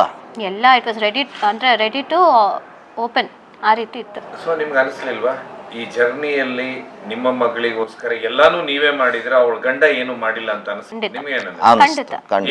ಏನೇನು ಏನೂ ಇಲ್ಲ. ಡಿಗ್ರಿ ಆದ್ರೂ ಏನ್ ಮಾಡಿದ್ರು ಅವರ MS ಜನರಲ್ ಸರ್ಜರಿ. ಈ FRGH ಫೆಲೋಶಿಪ್ಗೂ ಈ ಮಗುನೇ ರೆಕಮೆಂಡ್ ಮಾಡಿ ಸೀಟ್ ಕೊಡ್ಸಿರೋದು ವಿಕ್ಟೋರಿಯಾ ಹಾಸ್ಪಿಟ್ಲಲ್ಲಿ. ಈ ಮಗುನೇ ಹೌದು, ಮಗಳೇ ಕೊಡಿಸ್ತಾಳೆ. ಅವನು ಸೀಟ್ ಸಿಕ್ಕಿರಲ್ಲ. ಅವನೇನು ಹೇಳ್ತಾನೆ, ನಾನು ಇಲ್ಲಿ ಮಾಡಲ್ಲ, ನಾನು ಅಹಮದಾಬಾದಲ್ಲಿ ನಾನು ಮಾಡ್ತೀನಿ ಫೆಲೋಶಿಪ್ಪು, ಇಲ್ಲಿ ನನಗೆ ಸೀಟ್ ಸಿಗಲ್ಲ ಆಗಲ್ಲ ಅಂದಿದ್ದಕ್ಕೆ ಇನ್ನು ಮದುವೆ ಆದಮೇಲೆ ಅಲ್ಲಿ ಹೋಗ್ಬಿಡ್ತಾನಲ್ಲ ಇವನು ಅಂತೇಳಿ ಈ ಹುಡುಗಿ ಏನು ಮಾಡ್ತಾಳೆ, ಯಾರಿಗೋ ರೆಕಮೆಂಡ್ ಮಾಡಿ, ಇವ್ರು ಪ್ರೊಫೆಸರ್ಸಿಂದ ರೆಕಮೆಂಡ್ ಮಾಡಿ, ಅಲ್ಲಿ ಒಂದೇ ಒಂದು ಸೀಟ್ ಖಾಲಿ ಇದೆಯಮ್ಮ, ಇನ್ನು 2 ಅವರಲ್ಲಿ ಆದರೆ ಫಿಲಪ್ ಆಗೋಗುತ್ತೆ ಅಂತ ಹೇಳಿದ್ಮೇಲೆ ಅದನ್ನು ಇವ್ನಿಗೆ ತಿಳಿಸಿ ಬೇಗ ಹೋಗಿ ಅಪ್ಲೈ ಮಾಡಿಸಿ ಬೇಗ ಅಲ್ಲಿ ಕೆಲಸ ಕೊಡಿಸ್ತಾರೆ. ನೀವು ಎಜುಕೇಶನ್ ಟ್ರ್ಯಾಕ್ ರೆಕಾರ್ಡ್ ಇವಾಗ ನಿಮಗೆ ಏನು ಅನ್ನಿಸ್ತು? ಏನು ಈಗ MBBS ಏನು ಮಾಡ್ತಾನೆ, ಈಗ ಹೈಸ್ಕೂಲು PUC ಎಲ್ಲ ಲೋಕಲ್ ಸ್ಕೂಲಲ್ಲಿ ಮಾಡಿರ್ತಾನೆ ಗುಂಜೂರಲ್ಲೇ. ಎರಡನೇದಾಗಿ MBBS ಅನ್ನು ಈ ಕಾಲೇಜಲ್ಲಿ ಮಾಡ್ತಾನೆ. ಮತ್ತು MS ಸರ್ಜರಿ ಏನು ಮಾಡ್ತಾನೆ, ಪಾಟೀಲ್ ಮೆಡಿಕಲ್ ಕಾಲೇಜ್ ಬಾಂಬೆಯಲ್ಲಿ ಮಾಡ್ತಾನೆ 3 ವರ್ಷ. ಆ ಬಾಂಬೆಯಲ್ಲಿ ಮಾಡಿ ಬಂದ ಮೇಲೇ ಈ ಮದುವೆಗೆ ಏರ್ಪಾಟಾಗೋದು. ಏನು ಅನಿಸುತ್ತೆ ಕೊನೆಯದಾಗಿ ಒಂದು ತಪ್ಪು ನೋಡಲಿಲ್ವಾ ಈ ವ್ಯಕ್ತಿದು? ಅದೇ ಈ ಥರ ಒಂದು ಅವಳ ಮೇಲೆ ಆಸೆ ಏನು ಇಲ್ಲ ಈಗ ನಮಗೆ ಸ್ಪಷ್ಟವಾಗಿ ಕಾಣ್ತಾ ಇರಲಿಲ್ಲ ಅಂತ. ಇಲ್ಲ ಆ ಥರ ಇಲ್ಲ. ಭಾರಿ ವಿನಯವಾಗಿ, ಭಾರಿ ಇನ್ನೇನಪ್ಪ ಇವನು ಇಂಥ ಒಳ್ಳೆ ಹುಡುಗ ಅಲ್ವೇ ಇಲ್ಲ, ಇಂಥ ಅಳಿಯ ಅಂತವನು ಅಲ್ವೇ ಅಲ್ಲ, ಗಂಡನೂ ಇಂಥ ಗಂಡ ಸಿಗೋದೇ ಇಲ್ಲ ಅನ್ನೋ ಥರ ನಡ್ಕೊಂಬಂದ. ಈಗ ಏನಾಗತ್ತೆ ಅಂದರೆ, ಈಗ ನಾವು ಬೇರೆ ಹೆಣ್ಮಕ್ಳೇ ಇಟ್ಕೊಂಡಿರೋದ್ರಿಂದ ಈಗ ಯಾವುದೇ ಅಳಿಯ, ಈಗ ನಮ್ಮ ದೊಡ್ಡ ಅಳಿಯನೂ ಇದ್ದಾನೆ, 2ನೇ ಅಳಿಯನೂ ಇದ್ದಾನೆ, ಇವಾಗ ನಾವು ಯಾವ ಥರ ಅವ್ರನ್ನ ಟ್ರೀಟ್ ಮಾಡ್ತೀವಿ ಅಂದರೆ, ಸಾಮಾನ್ಯವಾಗಿ ಅವ್ರು ಒಳ್ಳೆಯವರ ಕೆಟ್ಟವರ ಆಮೇಲೆ ಗೊತ್ತಾಗ್ತದೆ. ಅದಕ್ಕೆ ಮೊದಲು ನಾವು ಹೆಂಗೆ ನಮ್ಮ ಭಾವನೆ ಹೆಂಗಿರುತ್ತಂದರೆ, ಅವರು ನಮ್ಮ ಮಕ್ಕಳಾಗಿ ಸ್ವೀಕಾರ ಮಾಡಿಸ್ಕೊಂಡು, ಇದರಿಂದಾನೇ ನಮ್ಗೆ ಏನಾಗುತ್ತೆ ಅಂದರೆ ಸ್ವಲ್ಪ ಇವೆಲ್ಲ ಅದರಲ್ಲಿ ಹಿಡನ್ ಆಗೋಗುತ್ತೆ ಅಲ್ವಾ. ಹೈದರಾಬಾದಿಗೆ ಹೋಗಿ ನಾನು ಸ್ಟಡಿ ಮಾಡ್ತೇನೆ ಅನ್ನೋದಕ್ಕೆ ನಿಮ್ಗೆ ಏನಾದ್ರೂ ಹೀಗಾಗಿ ಏನೋ ಬೇರೆ ಮುಂದಿನ ಯೋಚನೆಗಳಿದ್ದು ಅಂತ ಏನು ಅನ್ಸಿಲ್ಲ. ಅವಾಗ ಈ ತರ ಇದೆ ಅಂತಾನೂ ಅನ್ಸಿಲ್ಲ. ಓಕೆ, ಫೆಲೋಶಿಪ್ ಮಾಡಕ್ ಹೋಗ್ತಿರ್ದಾನೆ ಅಷ್ಟೇ. ಈ ತರ ನಿಮ್ ಕಡೆ ಬೇರೆ ತರ ಏನೋ ನಡೀತಾ ಇದೆ. ಇಲ್ಲ, ಈ ಪಿತೂರಿ ಅನ್ನೋದು ಅವಾಗ ಹೊಸದ್ದಲ್ವಾ. ಈಗ ಮದುವೆ ಆಗಿ ಹೊಸದ್ರಲ್ಲಿ ಏನಾಗುತ್ತೆ ಅಂದರೆ, ಯಾರೇ ಆಗಿರಲಿ ಬಿಡಿ, ಅದನ್ನ ಒಂದು ನಿಖರವಾಗಿ ಈಗ ಏನೋ 1 ವರ್ಷ 2 ವರ್ಷ 3 ವರ್ಷ ಅಂದರೆ ಆ ಕ್ರಮೇಣ ಕಾಲ ಮಿತಿಯಲ್ಲಿ ನಮ್ಗೆ ಗೊತ್ತಾಗತ್ತೆ ಹೊರತು, ಕಾಲ ಮಿತಿ ಕಮ್ಮಿ ಇದ್ದಾಗ ನಮ್ಗೆ ಸ್ವಲ್ಪ ಕಷ್ಟ. ಅಹಮದಾಬಾದಲ್ಲಿ ನಾನು ಮಾಡ್ತೇನೆ, ಆಗ ನಿಮ್ಮ ಮಗಳು ಒತ್ತಾಯ ಮಾಡಿ ವಿಕ್ಟೋರಿಯಾ ಹಾಸ್ಪಿಟಲ್ FRCS ಯಾಕೆ ಅಹಮದಾಬಾದ್ ಬರುತ್ತಿಲ್ಲಿ, ತನ್ನ ಮನೆ ಇಲ್ಲಿ, ತನ್ನ ಊರಿದು, ತನ್ನ ಕುಟುಂಬ ಇಲ್ಲಿ, ವಿಕ್ಟೋರಿಯಾದಲ್ಲೂ ಇದು ಕೋರ್ಸ್ ಎಲ್ಲ ಇದೆ ಅಂತ ಗೊತ್ತಿದ್ದು ಆ ಪ್ರಯತ್ನ. ಈಗ ಅದಕ್ಕೆ ಉತ್ತರ ಏನಂದ್ರೆ, ಆ ಹುಡುಗಿ ಕೇಳಿದಾಗ, ಇಲ್ಲ ಅಲ್ಲಿ ಪ್ರಾಕ್ಟೀಸ್ ಚೆನ್ನಾಗಿದೆ, ಅಲ್ಲಿ ನನಗೆ ಇಲ್ಲಿ ಸೀಟ್ ಸಿಗಲ್ಲ, ಅದಕ್ಕೋಸ್ಕರ ಅಹಮದಾಬಾದಲ್ಲಿ ಸಿಗತ್ತೆ ಅಂತೇಳಿ ಅವಾಗ ಆ ಹುಡುಗಿನ ಕನ್ವಿನ್ಸ್ ಮಾಡಿ. ಅವಾಗ ಹುಡುಗಿಗೆ ಫ್ಲ್ಯಾಶ್ ಆಗುತ್ತೆ, ಇವನು ಮದುವೆ ಆದಮೇಲೆ ಅಲ್ಲಿ ಹೋಗ್ಬಿಟ್ರೆ ಇನ್ನು ಮದುವೆ ಅನ್ನೋದು ಏನಿರುತ್ತೆ ಅರ್ಥ. ಸೊ ಇನ್ನು ಹೋಗ್ತಾನೆ ಅನ್ನೋ ಕನ್ಫರ್ಮೇಷನ್ ಆ ಹುಡುಗಿಗೆ ಸಿಗತ್ತೆ ಎಂಗೇಜ್ಮೆಂಟ್ ಆದಮೇಲೆ. ಅವಾಗ ಏನು ಮಾಡ್ತಾಳೆ, ಇಮಿಡಿಯೇಟಾಗಿ ಏನು ಮಾಡ್ತಾಳೆ, ನನ್ನ ಸ್ನೇಹಿತರಿದ್ದಾರೆ ವಿಚಾರಿಸಿ ನೋಡ್ತೀನಿ, ನೀನು ಬೆಂಗಳೂರಲ್ಲಿ ಯಾವುದು ನಿನಗೆ ಫೆಲೋಶಿಪ್ ಸೀಟ್ ಸಿಗಲ್ಲ ಅಂತ ಇದೆಯಾ, ಅದರಿಂದ ನಾನು ಒಂದು ಟ್ರೈ ಮಾಡಿ ನೋಡ್ತೀನಿ ಅಂತೇಳಿ ಅವರು ಇರೋ ಒಂದು ಕಾಂಟ್ಯಾಕ್ಟ್ ಮೂಲಕ ಗೊತ್ತಾಗತ್ತೆ ಒಂದೇ ಒಂದು ಸೀಟ್ ಇದೆ ಅಂತ. ಅವಾಗ ಇವನಿಗೆ ತಿಳಿಸ್ತಾನೆ. ಅವಾಗ ಇವನು ಹೇಳ್ತಾನೆ, ಹೋಗಿ 2 ಅವರ್ ಟೈಮ್ ಇದೆ ಅಷ್ಟೇ, ಹೋಗಿ ನೀನು ಅಪ್ಲೈ ಮಾಡೋ. ಸೊ ಇವನಿಗೆ ಹಂಗೂ ಹಿಂಗೂ ಏನು ದಿಕ್ಕು ತೋರಿಸ್ದೇನೆ ಹೋಗಿ ಅಪ್ಲೈ ಮಾಡಿ ತಗೊಂಡಿರ್ತಾನೆ. ನೋಡೋಣ ಮುಂದಕ್ಕೆ. ಈಗ ನಿಮ್ಗೆ 6 ತಿಂಗಳಾದ್ಮೇಲೆ PM ರಿಪೋರ್ಟ್. ಹೌದು, ಅದು ಒಂದು ಡ್ರಾಮಾನೇ ಅನ್ಸುತ್ತೆ, ಪಿತೂರಿ ಅನ್ಸುತ್ತೆ. ಅಹಮದಾಬಾದ್ ಹೋಗೋದೇನೋ ಬೇರೆ ಇತ್ತ ಅನ್ಸುತ್ತೆ. ಈಗ ಅದೇನೆ ಈಗ ಮೋಟಿವ್ ಇರ್ಬೋದು ಅನ್ನೋದು ಬಲವಾಗಿ ಕಾಣ್ತಾ ಇದೆ. ಈ ಸಮಸ್ಯೆನ ಬಗೆಹರಿಸ್ಕೊಂಡು ಬಿಟ್ರೆ ಮತ್ತೆ ಅವ್ನು ಇನ್ನೊಂದು ಮದುವೆಗೆ ರಸ್ತೆ ಕ್ಲಿಯರ್ ಆಗುತ್ತೆ ಅಂತ ಹೇಳಿ ಏನಾದ್ರು ನಿಮ್ಮ ಮಗಳನ್ನ ಮದುವೆ ಆಗ್ಬಿಟ್ಟ ಒತ್ತಾಯದಲ್ಲಿ ನಿಮ್ಗೆ ಅನ್ಸೋದಿಲ್ವಾ ಇದೆಲ್ಲ ಯೋಚನೆ ಮಾಡಿದ? ಈಗೆಲ್ಲ ಡಾಟ್ಸ್ ಕನೆಕ್ಟ್ ಮಾಡ್ಕೊಂಡು ಬರ್ತಾ ಇದ್ರೆ ಇದು ಬಲವಾಗಿ ಕಾಣ್ತಾ ಇದೆ. ಈಗ ಅವನು ಇದನ್ನ ಮಾಡಿಕೊಂಡು ಈ ಸಮಸ್ಯೆಯನ್ನು ಒಂದು ಬಗೆಹರಿಸ್ಕೊಂಡ್ಬಿಟ್ಟು ಅವನಿಗೆ ಮೊದಲೇ ಇರುವಂಥದನ್ನ ಪಕ್ಕಾ ಮಾಡ್ಕೊಳ್ಳೋಕ್ಕೆ ತನ್ನೊಟ್ಟಿಗೆ ಹುಟ್ಟಿದವಂದು ಅವನದು ಲೈನ್ ಕ್ಲಿಯರ್ ಆಗಬೇಕು, ನಂದು ಏನಾದರೂ ಇದೆ ಅದು ಕ್ಲಿಯರ್ ಆಗುತ್ತೆ ಒಟ್ಟಿಗೆ ಅನ್ನೋದು ಈ ಒಂದು ಇದರಿಂದ ಗೊತ್ತಾಗುತ್ತೆ. ಅದಕ್ಕೆ ನನ್ನ ಮಗಳನ್ನ ಈ ಒಂದು ಪಿತೂರಿಯಲ್ಲಿ ಅವನು ಬಚಾವಾಗಬೇಕು, ಇವನು ಸಮಸ್ಯೆಯಿಂದ ಹೊರಗೆ ಬರಬೇಕು, ಅವನ ತಮ್ಮನ್ನ ಫಸ್ಟ್ ಸಮಸ್ಯೆಯಿಂದ ಬಿಡಿಸ್ಬೇಕು. ಇವನು ಒಳ್ಳೆ ಮನೆಯಲ್ಲಿ ಮದುವೆ ಆದರೆ ಈ ಒಂದು ಮನೆತನ ನೋಡಿ ಅವನಿಗೂ ಬೇರೆ ಒಳ್ಳೆ ಮನೆತನದಲ್ಲಿ ಅವನಿಗೂ ಒಂದು ಹುಡುಗಿ ಕೊಡ್ಬೋದು ಒಂದು ರೆಫರೆನ್ಸ್ ಮೇಲೆ. ಇದಾದ್ಮೇಲೆ ಒಂದು ಕೆಲವು ಸಮಯದ ನಂತರ ಇದನ್ನು ನಾವು ತೊಲಗಿಸ್ಕೊಂಡು ಜೀವನ ಬಲಿ ತಗೊಂಡು ನಂದು ಮುಂದೆ ಮೊದಲೇ ಇರುವಂಥದನ್ನ ಆ ರಸ್ತೆನ ನಾನು ಸರಿಯಾಗಿ ಮಾಡಿಕೊಂಡು ಅದರಲ್ಲಿ ನಾನು ಇನ್ನೂ ಮುಂದುವರಿಬಹುದು. ಇದರಲ್ಲಿ ಒಂದು ಅಂಶ ಏನು ಅರ್ಥ ಆಗತ್ತಂದ್ರೆ, ಇದು ಒಂದು ನಾನು ಆಸ್ತಿ ಸಿಗತ್ತೆ, ಆಸ್ತಿಗೋಸ್ಕರ ಈ ಹುಡುಗಿನ ಮದುವೆ ಆಗಿದ್ದೀನಿ ಅನ್ನೋದು ಇಲ್ಲಿ ಕ್ಲಿಯರ್ ಕಟ್ ಆಗಿ ಕಾಣಲ್ಲ. ಹೌದು, ಅವನ್ನ ಮುಂದಿನ ರಸ್ತೆ ಏನೋ ಒಂದು ಮೊದಲೇ ಇರತ್ತೆ, ಅದನ್ನ ಸರಿ ಮಾಡ್ಕೊಳ್ಳೋಕ್ಕೋಸ್ಕರ ಇದು ಇರೋವರೆಗೂ ಅದು ಕಷ್ಟ ಆಗತ್ತೆ. ಅಲ್ಲಿಂದನೂ ಏನೋ ಒಂದು ಪ್ರೆಷರ್ ಬಂದಿರತ್ತೆ. ಆ ಒಂದು ಕಾರಣಕ್ಕೆ ಇದನ್ನ ಆದಷ್ಟು ಬೇಗ ಇದನ್ನ ಮುಗಿಸ್ಕೊಂಡು ದಾರಿ ಕ್ಲಿಯರ್ ಮಾಡಿಕೊಂಡು ಮುಂದಿನ ಹೆಜ್ಜೆ ಇಡಕ್ಕೆ ಪ್ರಯತ್ನಿಸಿದ್ದಾನೆ.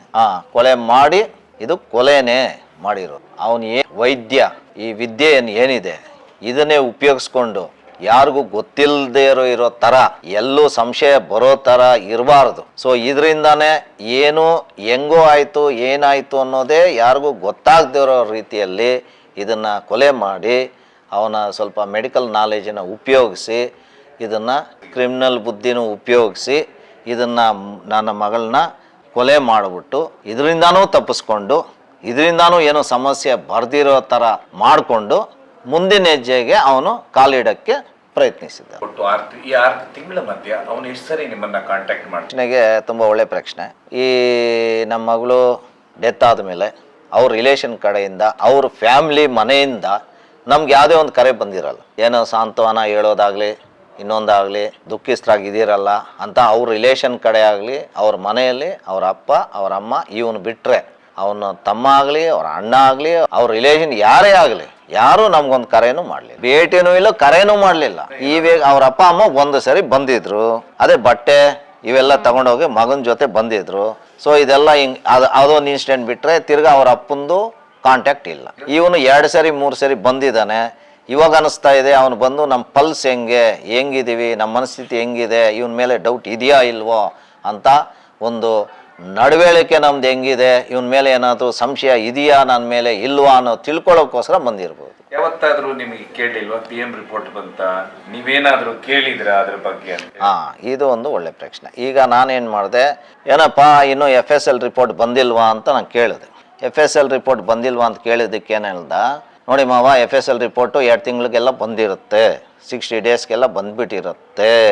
ಅದರಲ್ಲಿ ಏನಾದರೂ ಫೈಂಡಿಂಗ್ಸ್ ಏನಾದರೂ ಇದ್ದಿದ್ರೆ ನಾನು ಇಷ್ಟೊತ್ತು ಒಳಗೆ ಹಾಕ್ಬಿಡ್ತಾ ಇದ್ರು. ಎಸ್ ಅಂದ. FSL ರಿಪೋರ್ಟ್ ಬಂದ ಕೂಡಲೇ ನೀವು ಫೋನ್ ಮಾಡ್ತಾರಾ ಅಥವಾ ಯಾರಿಗೆ ಫೋನ್? ಮೊನ್ನೆ ರೀಸೆಂಟಾಗಿ ನಮಗೆ ಗೊತ್ತಾಗುತ್ತೆ FSL ರಿಪೋರ್ಟು ಬಂದಿದೆ ಅಂತ. ಆವಾಗ ನಮ್ಮನ್ನು ಕರೆಸ್ತಾರೆ ಪೊಲೀಸ್ನವರು ಕರೆಸ್ಬಿಟ್ಟು ನಿಮ್ಮ ಸ್ಟೇಟ್ಮೆಂಟ್ಸ್ ಎಲ್ಲ ಕೊಡಿ ಅಂತಾರೆ. ಸ್ಟೇಟ್ಮೆಂಟ್ ಆದಮೇಲೆ ಅಂತಾರೆ ಕಂಪ್ಲೇಂಟ್ ಲಾಂಚ್ ಮಾಡಿ ಅಂತ. ಕಂಪ್ಲೇಂಟ್ ಎಲ್ಲ ಲಾಂಚ್ ಮಾಡ್ತೀವಿ. ಲಾಂಚ್ ಮಾಡಾದ್ಮೇಲೆ FIR ರಿಜಿಸ್ಟರ್ ಮಾಡ್ತೀವಿ. ಇದರಲ್ಲಿ FSL ರಿಪೋರ್ಟ್ ಪ್ರಕಾರ ಇದು ಅವ್ರ ಪ್ರಕಾರ ಇದು ಕೊಲೆ ಆಗಿರ್ಬೋದು ಸಂಶಯ ಇದೆ. ಇದ್ರ ಬಗ್ಗೆ ನಾವು FIR ಅಲ್ಲಿ 3 ಸೆಕ್ಷನ್ ಹಾಕ್ಬಿಟ್ಟು ಇದನ್ನು ತನಿಖೆ ನಡೆಸ್ತೀವಿ. ಹೌದು, ಕೊಲೆ ಕೇಸ್ಗೆ. ಒಟ್ಟಾರೆಯಾಗಿ ಈ ಕೇಸಲ್ಲಿ ಮೆಡಿಕಲ್ ಬ್ಯಾಕ್ಗ್ರೌಂಡ್ ಇರೋದ್ರಿಂದ ನಿಮಗೆ ಏನ್ ಅನ್ಸುತ್ತೆ? PM ರಿಪೋರ್ಟ್ ಬಂದ ನಂತರ ಪೋಸ್ಟ್ ಮಾರ್ಟಮ್ ರಿಪೋರ್ಟ್ ಬರುತ್ತೆ, ಅದು ತಂದೆಯವರ ಕರೆಸಿ ಹೇಳಿರ್ತಾರೆ ಅವರು. ಆಮೇಲೆ ಗೊತ್ತಾಗುತ್ತೆ ಒಂದು ಅನೆಸ್ಥೆಟಿಕ್ ಡ್ರಗ್ ಯೂಸ್ ಮಾಡಿರ್ತಾರೆ. ಅನೆಸ್ಥೆಟಿಕ್ ಡ್ರಗ್ ಹೆಸರು ಏನಂದ್ರೆ ಪ್ರೊಪಫಾಲ್ ಅಂತ. ಪ್ರೊಪಫಾಲ್ ಏನು, it is an anaesthetic drug which is use ಎಲ್ಲಿ ಯೂಸ್ ಮಾಡ್ತಾರೆ ಅಂದ್ರೆ ICU ಸೆಟಪ್ ಅಲ್ಲಿ ಯೂಸ್ ಮಾಡ್ತಾರೆ, ಇಲ್ಲ ಆಪರೇಷನ್ ಥಿಯೇಟರ್ಸ್ ಅಲ್ಲಿ ಯೂಸ್ ಮಾಡ್ತಾರೆ. ಅದೆಲ್ಲೂ ಆಚೆಗಡೆ ಸಿಗೋದಿಲ್ಲ, ಹಾಸ್ಪಿಟಲ್ ಸೆಟಪ್ ಅಲ್ಲಿ ಮಾತ್ರ ಸಿಗುವಂತ ಡ್ರಗ್ ಅದು. ಸೊ ಅದು ತಗೊಂಬಂದು ಈ ತರ ಮನೆಯಲ್ಲಿ ಕೊಟ್ಟು ಕೊಲೆ ಮಾಡಿದ್ದಾರೆ ಅಂದ್ರೆ ಅದು ಒಂಥರ ಶಾಕಿಂಗ್ ಅನಿಸ್ತಾ ಇದೆ ನನಗೆ. ನೀವು ಏನು ತನಿಖೆನ ಏನು ಒತ್ತಾಯ ಮಾಡ್ತೀರಾ ಸರ್ಕಾರಕ್ಕೆ? ಕೇಳೋದೇನಂದ್ರೆ ಎಲ್ಲಿಂದ ತಗೊಂಡ್ಬಂದ್ರು ಪ್ರೊಪಫಾಲ್? ಅಷ್ಟು ಈಸಿಯಾಗಿ ಸಿಗತ್ತಾ ಪ್ರೊಪಫಾಲ್? ಎಲ್ಲಿಂದನಾದ್ರು ತಗೊಂಬರ್ಲಿ, ಸಾಮಾನ್ಯ ಜನಕ್ಕೆ ಅದು ಹೆಂಗ್ ಸಿಗತ್ತೆ? ಸಾಮಾನ್ಯ ಜನಕ್ಕೂ ಅಲ್ಲ, ಈ ಡಾಕ್ಟರ್ ಆಗಿರ್ಬೋದು, ಆದ್ರೂ ಇದು ಹಾಸ್ಪಿಟಲ್ ಸೆಟಪ್ ಅಲ್ಲಿ ಮಾತ್ರ ಸಿಗೋದು. ಸರ್ಕಾರಿ ಹಾಸ್ಪಿಟಲ್ ಇಂದ ತಗೊಂಡ್ಬಂದಿದ್ದಾರೆ ಅನ್ಕೊಂಡ್ರು ಅಲ್ಲಿಂದಾನು ಹೊರಗೆ ತರಂಗಿಲ್ಲ. ಅಂಡ್ ಪ್ರಶ್ನೆಯಲ್ಲಿ ಏನ್ ಬರುತ್ತೆ ಅಂದ್ರೆ ಈ ವ್ಯಕ್ತಿ ಎಲ್ಲಿಂದ ತಗೊಂಡ್ಬಂದಿರೋದು ಅಂತ ಒಂದು ಪ್ರಶ್ನೆ ಮೂಡುತ್ತೆ. ಏನಕ್ಕಂದ್ರೆ ಅವರು ಒಂದು ಮೆಡಿಕಲ್ ಶಾಪ್ ಇರೋದ್ರಿಂದ ಅಲ್ಲೂ ಸಹ ತಗೊಂಡ್ಬಂದಿರ್ಬೋದು ಅಂತ ಒಂದು ಅನಿಸಿಕೆ. ಸೊ ಅಲ್ಲಿಂದಾನು ಬಂದಿರ್ಬೋದು, ಇಲ್ಲ ಹಾಸ್ಪಿಟಲ್ ಇಂದಾನು ಕತ್ಕೊಂಡ್ ಬಂದಿರ್ಬೋದು. ಪೊಲೀಸರು ಏನಾದರೂ ಸೀಜ್ ಮಾಡ್ತಾರೆ ಮೆಡಿಸಿನ್ಸ್? ಉಳಿದಿರುವಂತ ಮೆಡಿಸಿನ್ಗಳೆಲ್ಲ ಸೀಸ್ ಮಾಡಿರ್ತಾರೆ ಎಲ್ಲ ನಾಟ್ ಫಾರ್ ಸೇಲ್ ಅವಾಗ್ಲೇ. ಅಲ್ಲಲ್ಲ, ಈ ಹತ್ಯೆ ಆದ್ಮೇಲೆ ಏನ್ ಮೆಡಿಸಿನ್ಸ್ ಅಲ್ಲಿ ಇರತ್ತೆ ಅಂದ್ರೆ ಜನರಲ್ ಆಗಿ ಎಲ್ಲರಿಗೂ ಗೊತ್ತಾಗತ್ತೆ ಈ ಔಷಧಿ ನಾರ್ಮಲ್ ಆಗಿ ಯಾವ್ದಕ್ಕೂ ಬಳಸಲ್ಲ, ಏನ್ ಈ ಔಷಧಿ ಅಂತ ಡೌಟ್ ಬರತ್ತಲ್ಲ. ಏನಂದ್ರೆ ಇದು ತುಂಬಾ ಸ್ಟ್ರಾಂಗ್ ಆಗಿ ಇನ್ವೆಸ್ಟಿಗೇಷನ್ ನಡಿಬೇಕು. ಯಾಕೆಂದ್ರೆ ಬಿಕಾಸ್ ಅವರು ಒಂದು ಮೆಡಿಕಲ್ ಬ್ಯಾಕ್ಗ್ರೌಂಡ್ ಇದ್ದ, ಅವರು ಡಾಕ್ಟ್ರು, ನನ್ನ ತಂಗಿನೂ ಡಾಕ್ಟ್ರು. ಇಂಥವ್ರನ್ನೇ ಬಿಟ್ಟಿಲ್ಲ ಅಂದ್ರೆ ಇವ್ರು ಆಚೆ ಬಂದ್ರೆ ಬೇರೆಯವ್ರು ಬಿಡ್ತಾರ ಅನ್ನೋ ಒಂದು ಕ್ವೆಶನ್ ಇಲ್ಲಿ. ಮತ್ತೆ ಈ ತರ ಡ್ರಗ್ ಪ್ರೊಪಫಾಲ್ ಆಗ್ಲಿ ಇನ್ನೊಂದು ಮೆಡಿಕಲ್ ಡ್ರಗ್ಸ್ ಈ ತರ ಅಬ್ಯೂಸ್ ಆಗ್ಬಾರ್ದು ಅಂದ್ರೆ ತುಂಬಾ ಚೆನ್ನಾಗಿ ತನಿಖೆ ಆಗಿ ಅದಕ್ಕೆ ತುಂಬಾ ಸ್ಟ್ರಿಕ್ಟ್ ಆಗಿ ಲಾಸ್ ತರಬೇಕು ಅಂತ. ಇವಾಗ ಸದ್ಯಕ್ಕೆ ಪೊಲೀಸರು ಅವ್ರ ಕೆಲಸ ಮಾಡ್ತಿದ್ದಾರೆ. ಸೊ ಅದ್ರ ಮೇಲೆ ನಮ್ಗೆ ನಂಬಿಕೆ ಇದೆ, ಇನ್ವೆಸ್ಟಿಗೇಷನ್ ನಡೀತಾ ಇದೆ. ಸೊ ನೋಡೋಣ ಇನ್ ಮುಂದೆ ಹೆಂಗೆ ಇದು ಹೋಗುತ್ತೆ ಅಂತ, ಆಮೇಲೆ ಡಿಸಿಷನ್ ತಗೊಳ್ಳೋಣ. ತಂಗಿಯನ್ನ ನೆನಪಿಸ್ಕೊಂಡ್ರಿ ಇವತ್ತು ಏನ್ ದುಃಖ ಯಾವ ತರ ಅನ್ಸುತ್ತೆ? ಖಂಡಿತ ಅದು ಇಮ್ಯಾಜಿನ್ ಮಾಡ್ಕೊಳಕ್ಕೂ ಆಗಲ್ಲ. ತುಂಬಾ ದೊಡ್ಡ ಲಾಸ್ ನಮ್ಗೆ, ಆದ್ರೂ ದೊಡ್ಡ ಲಾಸ್ ನಮ್ಗೆ ಅಲ್ಲ, ಸಮಾಜಕ್ಕೂ ಲಾಸ್. ಯಾಕಂದ್ರೆ ಎಷ್ಟೋ ಜನಕ್ಕೆ ಟ್ರೀಟ್ಮೆಂಟ್ ತಗೊಂತಾ ಇರು, ಎಷ್ಟೋ ಬಡವರಿಗೂ ಸಹಾಯ ಆಗ್ತಾ ಇತ್ತು, ಎಷ್ಟೋ ಪ್ಲಾನ್ಸ್ ಇತ್ತು. ಡಾಕ್ಟರ್ ಅಂದೇ ಬೇರೆ ದುಡ್ಡು ಸಂಪಾದನೆ ಮಾಡೋಕೊಂದ್ ಅಲ್ಲ, ಸೇವೆ ಮಾಡೋದು ಅದ್ರಲ್ಲೂ ಬರುತ್ತೆ. ಈಗ ನಮ್ಮ ಮನೆ ಅಂದ್ರೆ ಏನಂದ್ರೆ, ಈಗ ನಮ್ಮ ಮನೆಯಲ್ಲಿ ಶಾಂತಿ ಅನ್ನೋದಿಲ್ಲ, ಮನಃಶಾಂತಿ ಇಲ್ವೇ ಇಲ್ಲ. ಯಾಕಂದ್ರೆ ಇದು ಯಾವ ತರ ಅನ್ಯಾಯ ಅಂದ್ರೆ ಇದನ್ನ ಎಕ್ಸ್ಪ್ರೆಸ್ ಮಾಡೋಕ್ಕೆ ಆಗಲ್ಲ. ಇದಾದ್ಮೇಲೆ ನೀವು ನಿಮ್ಮ ಮಗಳಿಗೆ ಕಟ್ಟಿರುವಂತ ಕ್ಲಿನಿಕ್ನ ಒಂದು ಧಾರ್ಮಿಕ ಸಂಸ್ಥೆಗೆ ನೀವು ಕೊಟ್ಟು ಬಿಡ್ತೀರಿ. ಇದು ಏನ್ ಬರುತ್ತೆ ಅಂದ್ರೆ, ಈಗ ಮಗಳನ್ನ ಸಾಕಿದ್ದೀನಿ, ಓದಿಸಿದ್ದೀನಿ, ಎಲ್ಲಾ ವಿಧವಾದ, ಈಗ ಮಗಳನ್ನ ಈಗ ನಾನು ಇರೋವರೆಗೂ, ನಮ್ಮ ಮಿಸಸ್ ಇರೋವರೆಗೂ, ನಮ್ಮ ಮಗಳಿರೋವರೆಗೂ, ಅಂದ್ರೆ ನಾವು 3 ಜನ ಫ್ಯಾಮಿಲಿ, ನಮ್ಮ ಜೊತೆ ಇವ್ರ ಜೊತೆ ಹುಟ್ಟಿದವರು ಇವ್ರ ತಂಗಿ. ಇದೇನಾಗುತ್ತೆ ಅಂದ್ರೆ, ಈಗ ನಾವು 4 ಜನದಲ್ಲಿ 3 ಜನ ಇದೀವಿ. ಈಗ ಈ 3 ಜನ ಹೋದ್ಮೇಲೆ ಮತ್ತೆ ಆ ಮಗು ಅನ್ನೋದನ್ನ, ಆ ಮಗು ಹೆಸರು ಅನ್ನೋದನ್ನ ಶಾಶ್ವತವಾಗಿ ನನಗೆ ಉಳಿಬೇಕಾಗತ್ತೆ. ಆ ಮೆಮೊರಿ ಅನ್ನೋದು, ಅವಳು ಮಾಡಿರುವಂತ ಸಾಧನೆ, ಕೆಲಸ, ಸಾಧನೆ ಅನ್ನೋದನ್ನ ಅಲ್ಲಿ ಒಂದು ಬೋರ್ಡ್ ಹಾಕಿ, ಆ ಮನೆ ಮುಂದೆ ಬೋರ್ಡ್ ಹಾಕಿ, ಆ ಕ್ವಾಲಿಫಿಕೇಶನ್ ಹಾಕಿ, ಹೆಸರು ಹಾಕಿ, ಇದು ಶಾಶ್ವತವಾಗಿ ಎಷ್ಟು ವರ್ಷ ಇರುತ್ತೋ ಗೊತ್ತಿಲ್ಲ, ಅಲ್ಲಿದ್ದಂಕ ಜನ ಅದನ್ನ ನೋಡಬೇಕು, ಅದನ್ನ ನೆನೆಸ್ಕೊಬೇಕು. ಅದು ಯಾವಾಗಲೂ ಸದಾ ಜನಗಳಲ್ಲಿ ಮೆಮೊರಿ ಆಗಿರುತ್ತೆ. ಕೊಲೆ ಅಂತ ಆದ್ಮೇಲೆ ಈ ವ್ಯಕ್ತಿ ಕೊಲೆಗಾರ ಅಂತ ಗೊತ್ತಾಯ್ತು, ಅಲ್ಲಿವರೆಗೆ ನಿಮ್ಗೆ ಯಾವ ಡೌಟ್ ಇಲ್ಲ. ಇದು ಒಂದು ಬಾರಿ it's A very smart killer ಅಂತ ಹೇಳ್ಬೋದು. ಅಂಡ್ ಇನ್ನೊಂದು ವಿಷಯ, ಇವಾಗ ನಮ್ಮ ರಿಲೇಟಿವ್ಸ್, ಫ್ರೆಂಡ್ಸ್ ಎಲ್ಲ ಹೇಳ್ತಿರ್ಬೇಕಾದ್ರೆ ಇವಾಗ ಗೊತ್ತಾಗೋ ವಿಷಯ ಏನು ಅಂದ್ರೆ, ಹಲವಾರು ಅಫೇರ್ಸ್ ಇತ್ತು ಅಂತ ಇವಾಗ ಗೊತ್ತಾಗ್ತಾ ಇದೆ ನಮ್ಗೆ. ಎಲ್ಲ ಮುಂದೆ ಬರ್ತಾ ಇದ್ದಾರೆ ಇವಾಗ ಎಲ್ಲರೂ ಮುಂದೆ ಬಂದು ಇವಾಗ ತಿಳಿಸ್ತಾ ಇದ್ದಾರೆ ಅಫೇರ್ಸ್ ಇರ್ಬೋದು. ಒಟ್ಟಾರೆ ಒಂದು ಮುಗ್ಧ ಜೀವ ಬಲಿಯಾಯ್ತು ಅಂತೀರಾ? ಹೌದು, ಮುನಿರೆಡ್ಡಿ ಅಂತ ತಂದೆ ಆಗ್ಬೇಕು. ನಾನು ಡಾಕ್ಟರ್ ನಿಖಿತಾ, ನಾನು ಡಾಕ್ಟರ್ ಕೃತಿಕಾ ರೆಡ್ಡಿ ಅವರ ಅಕ್ಕ.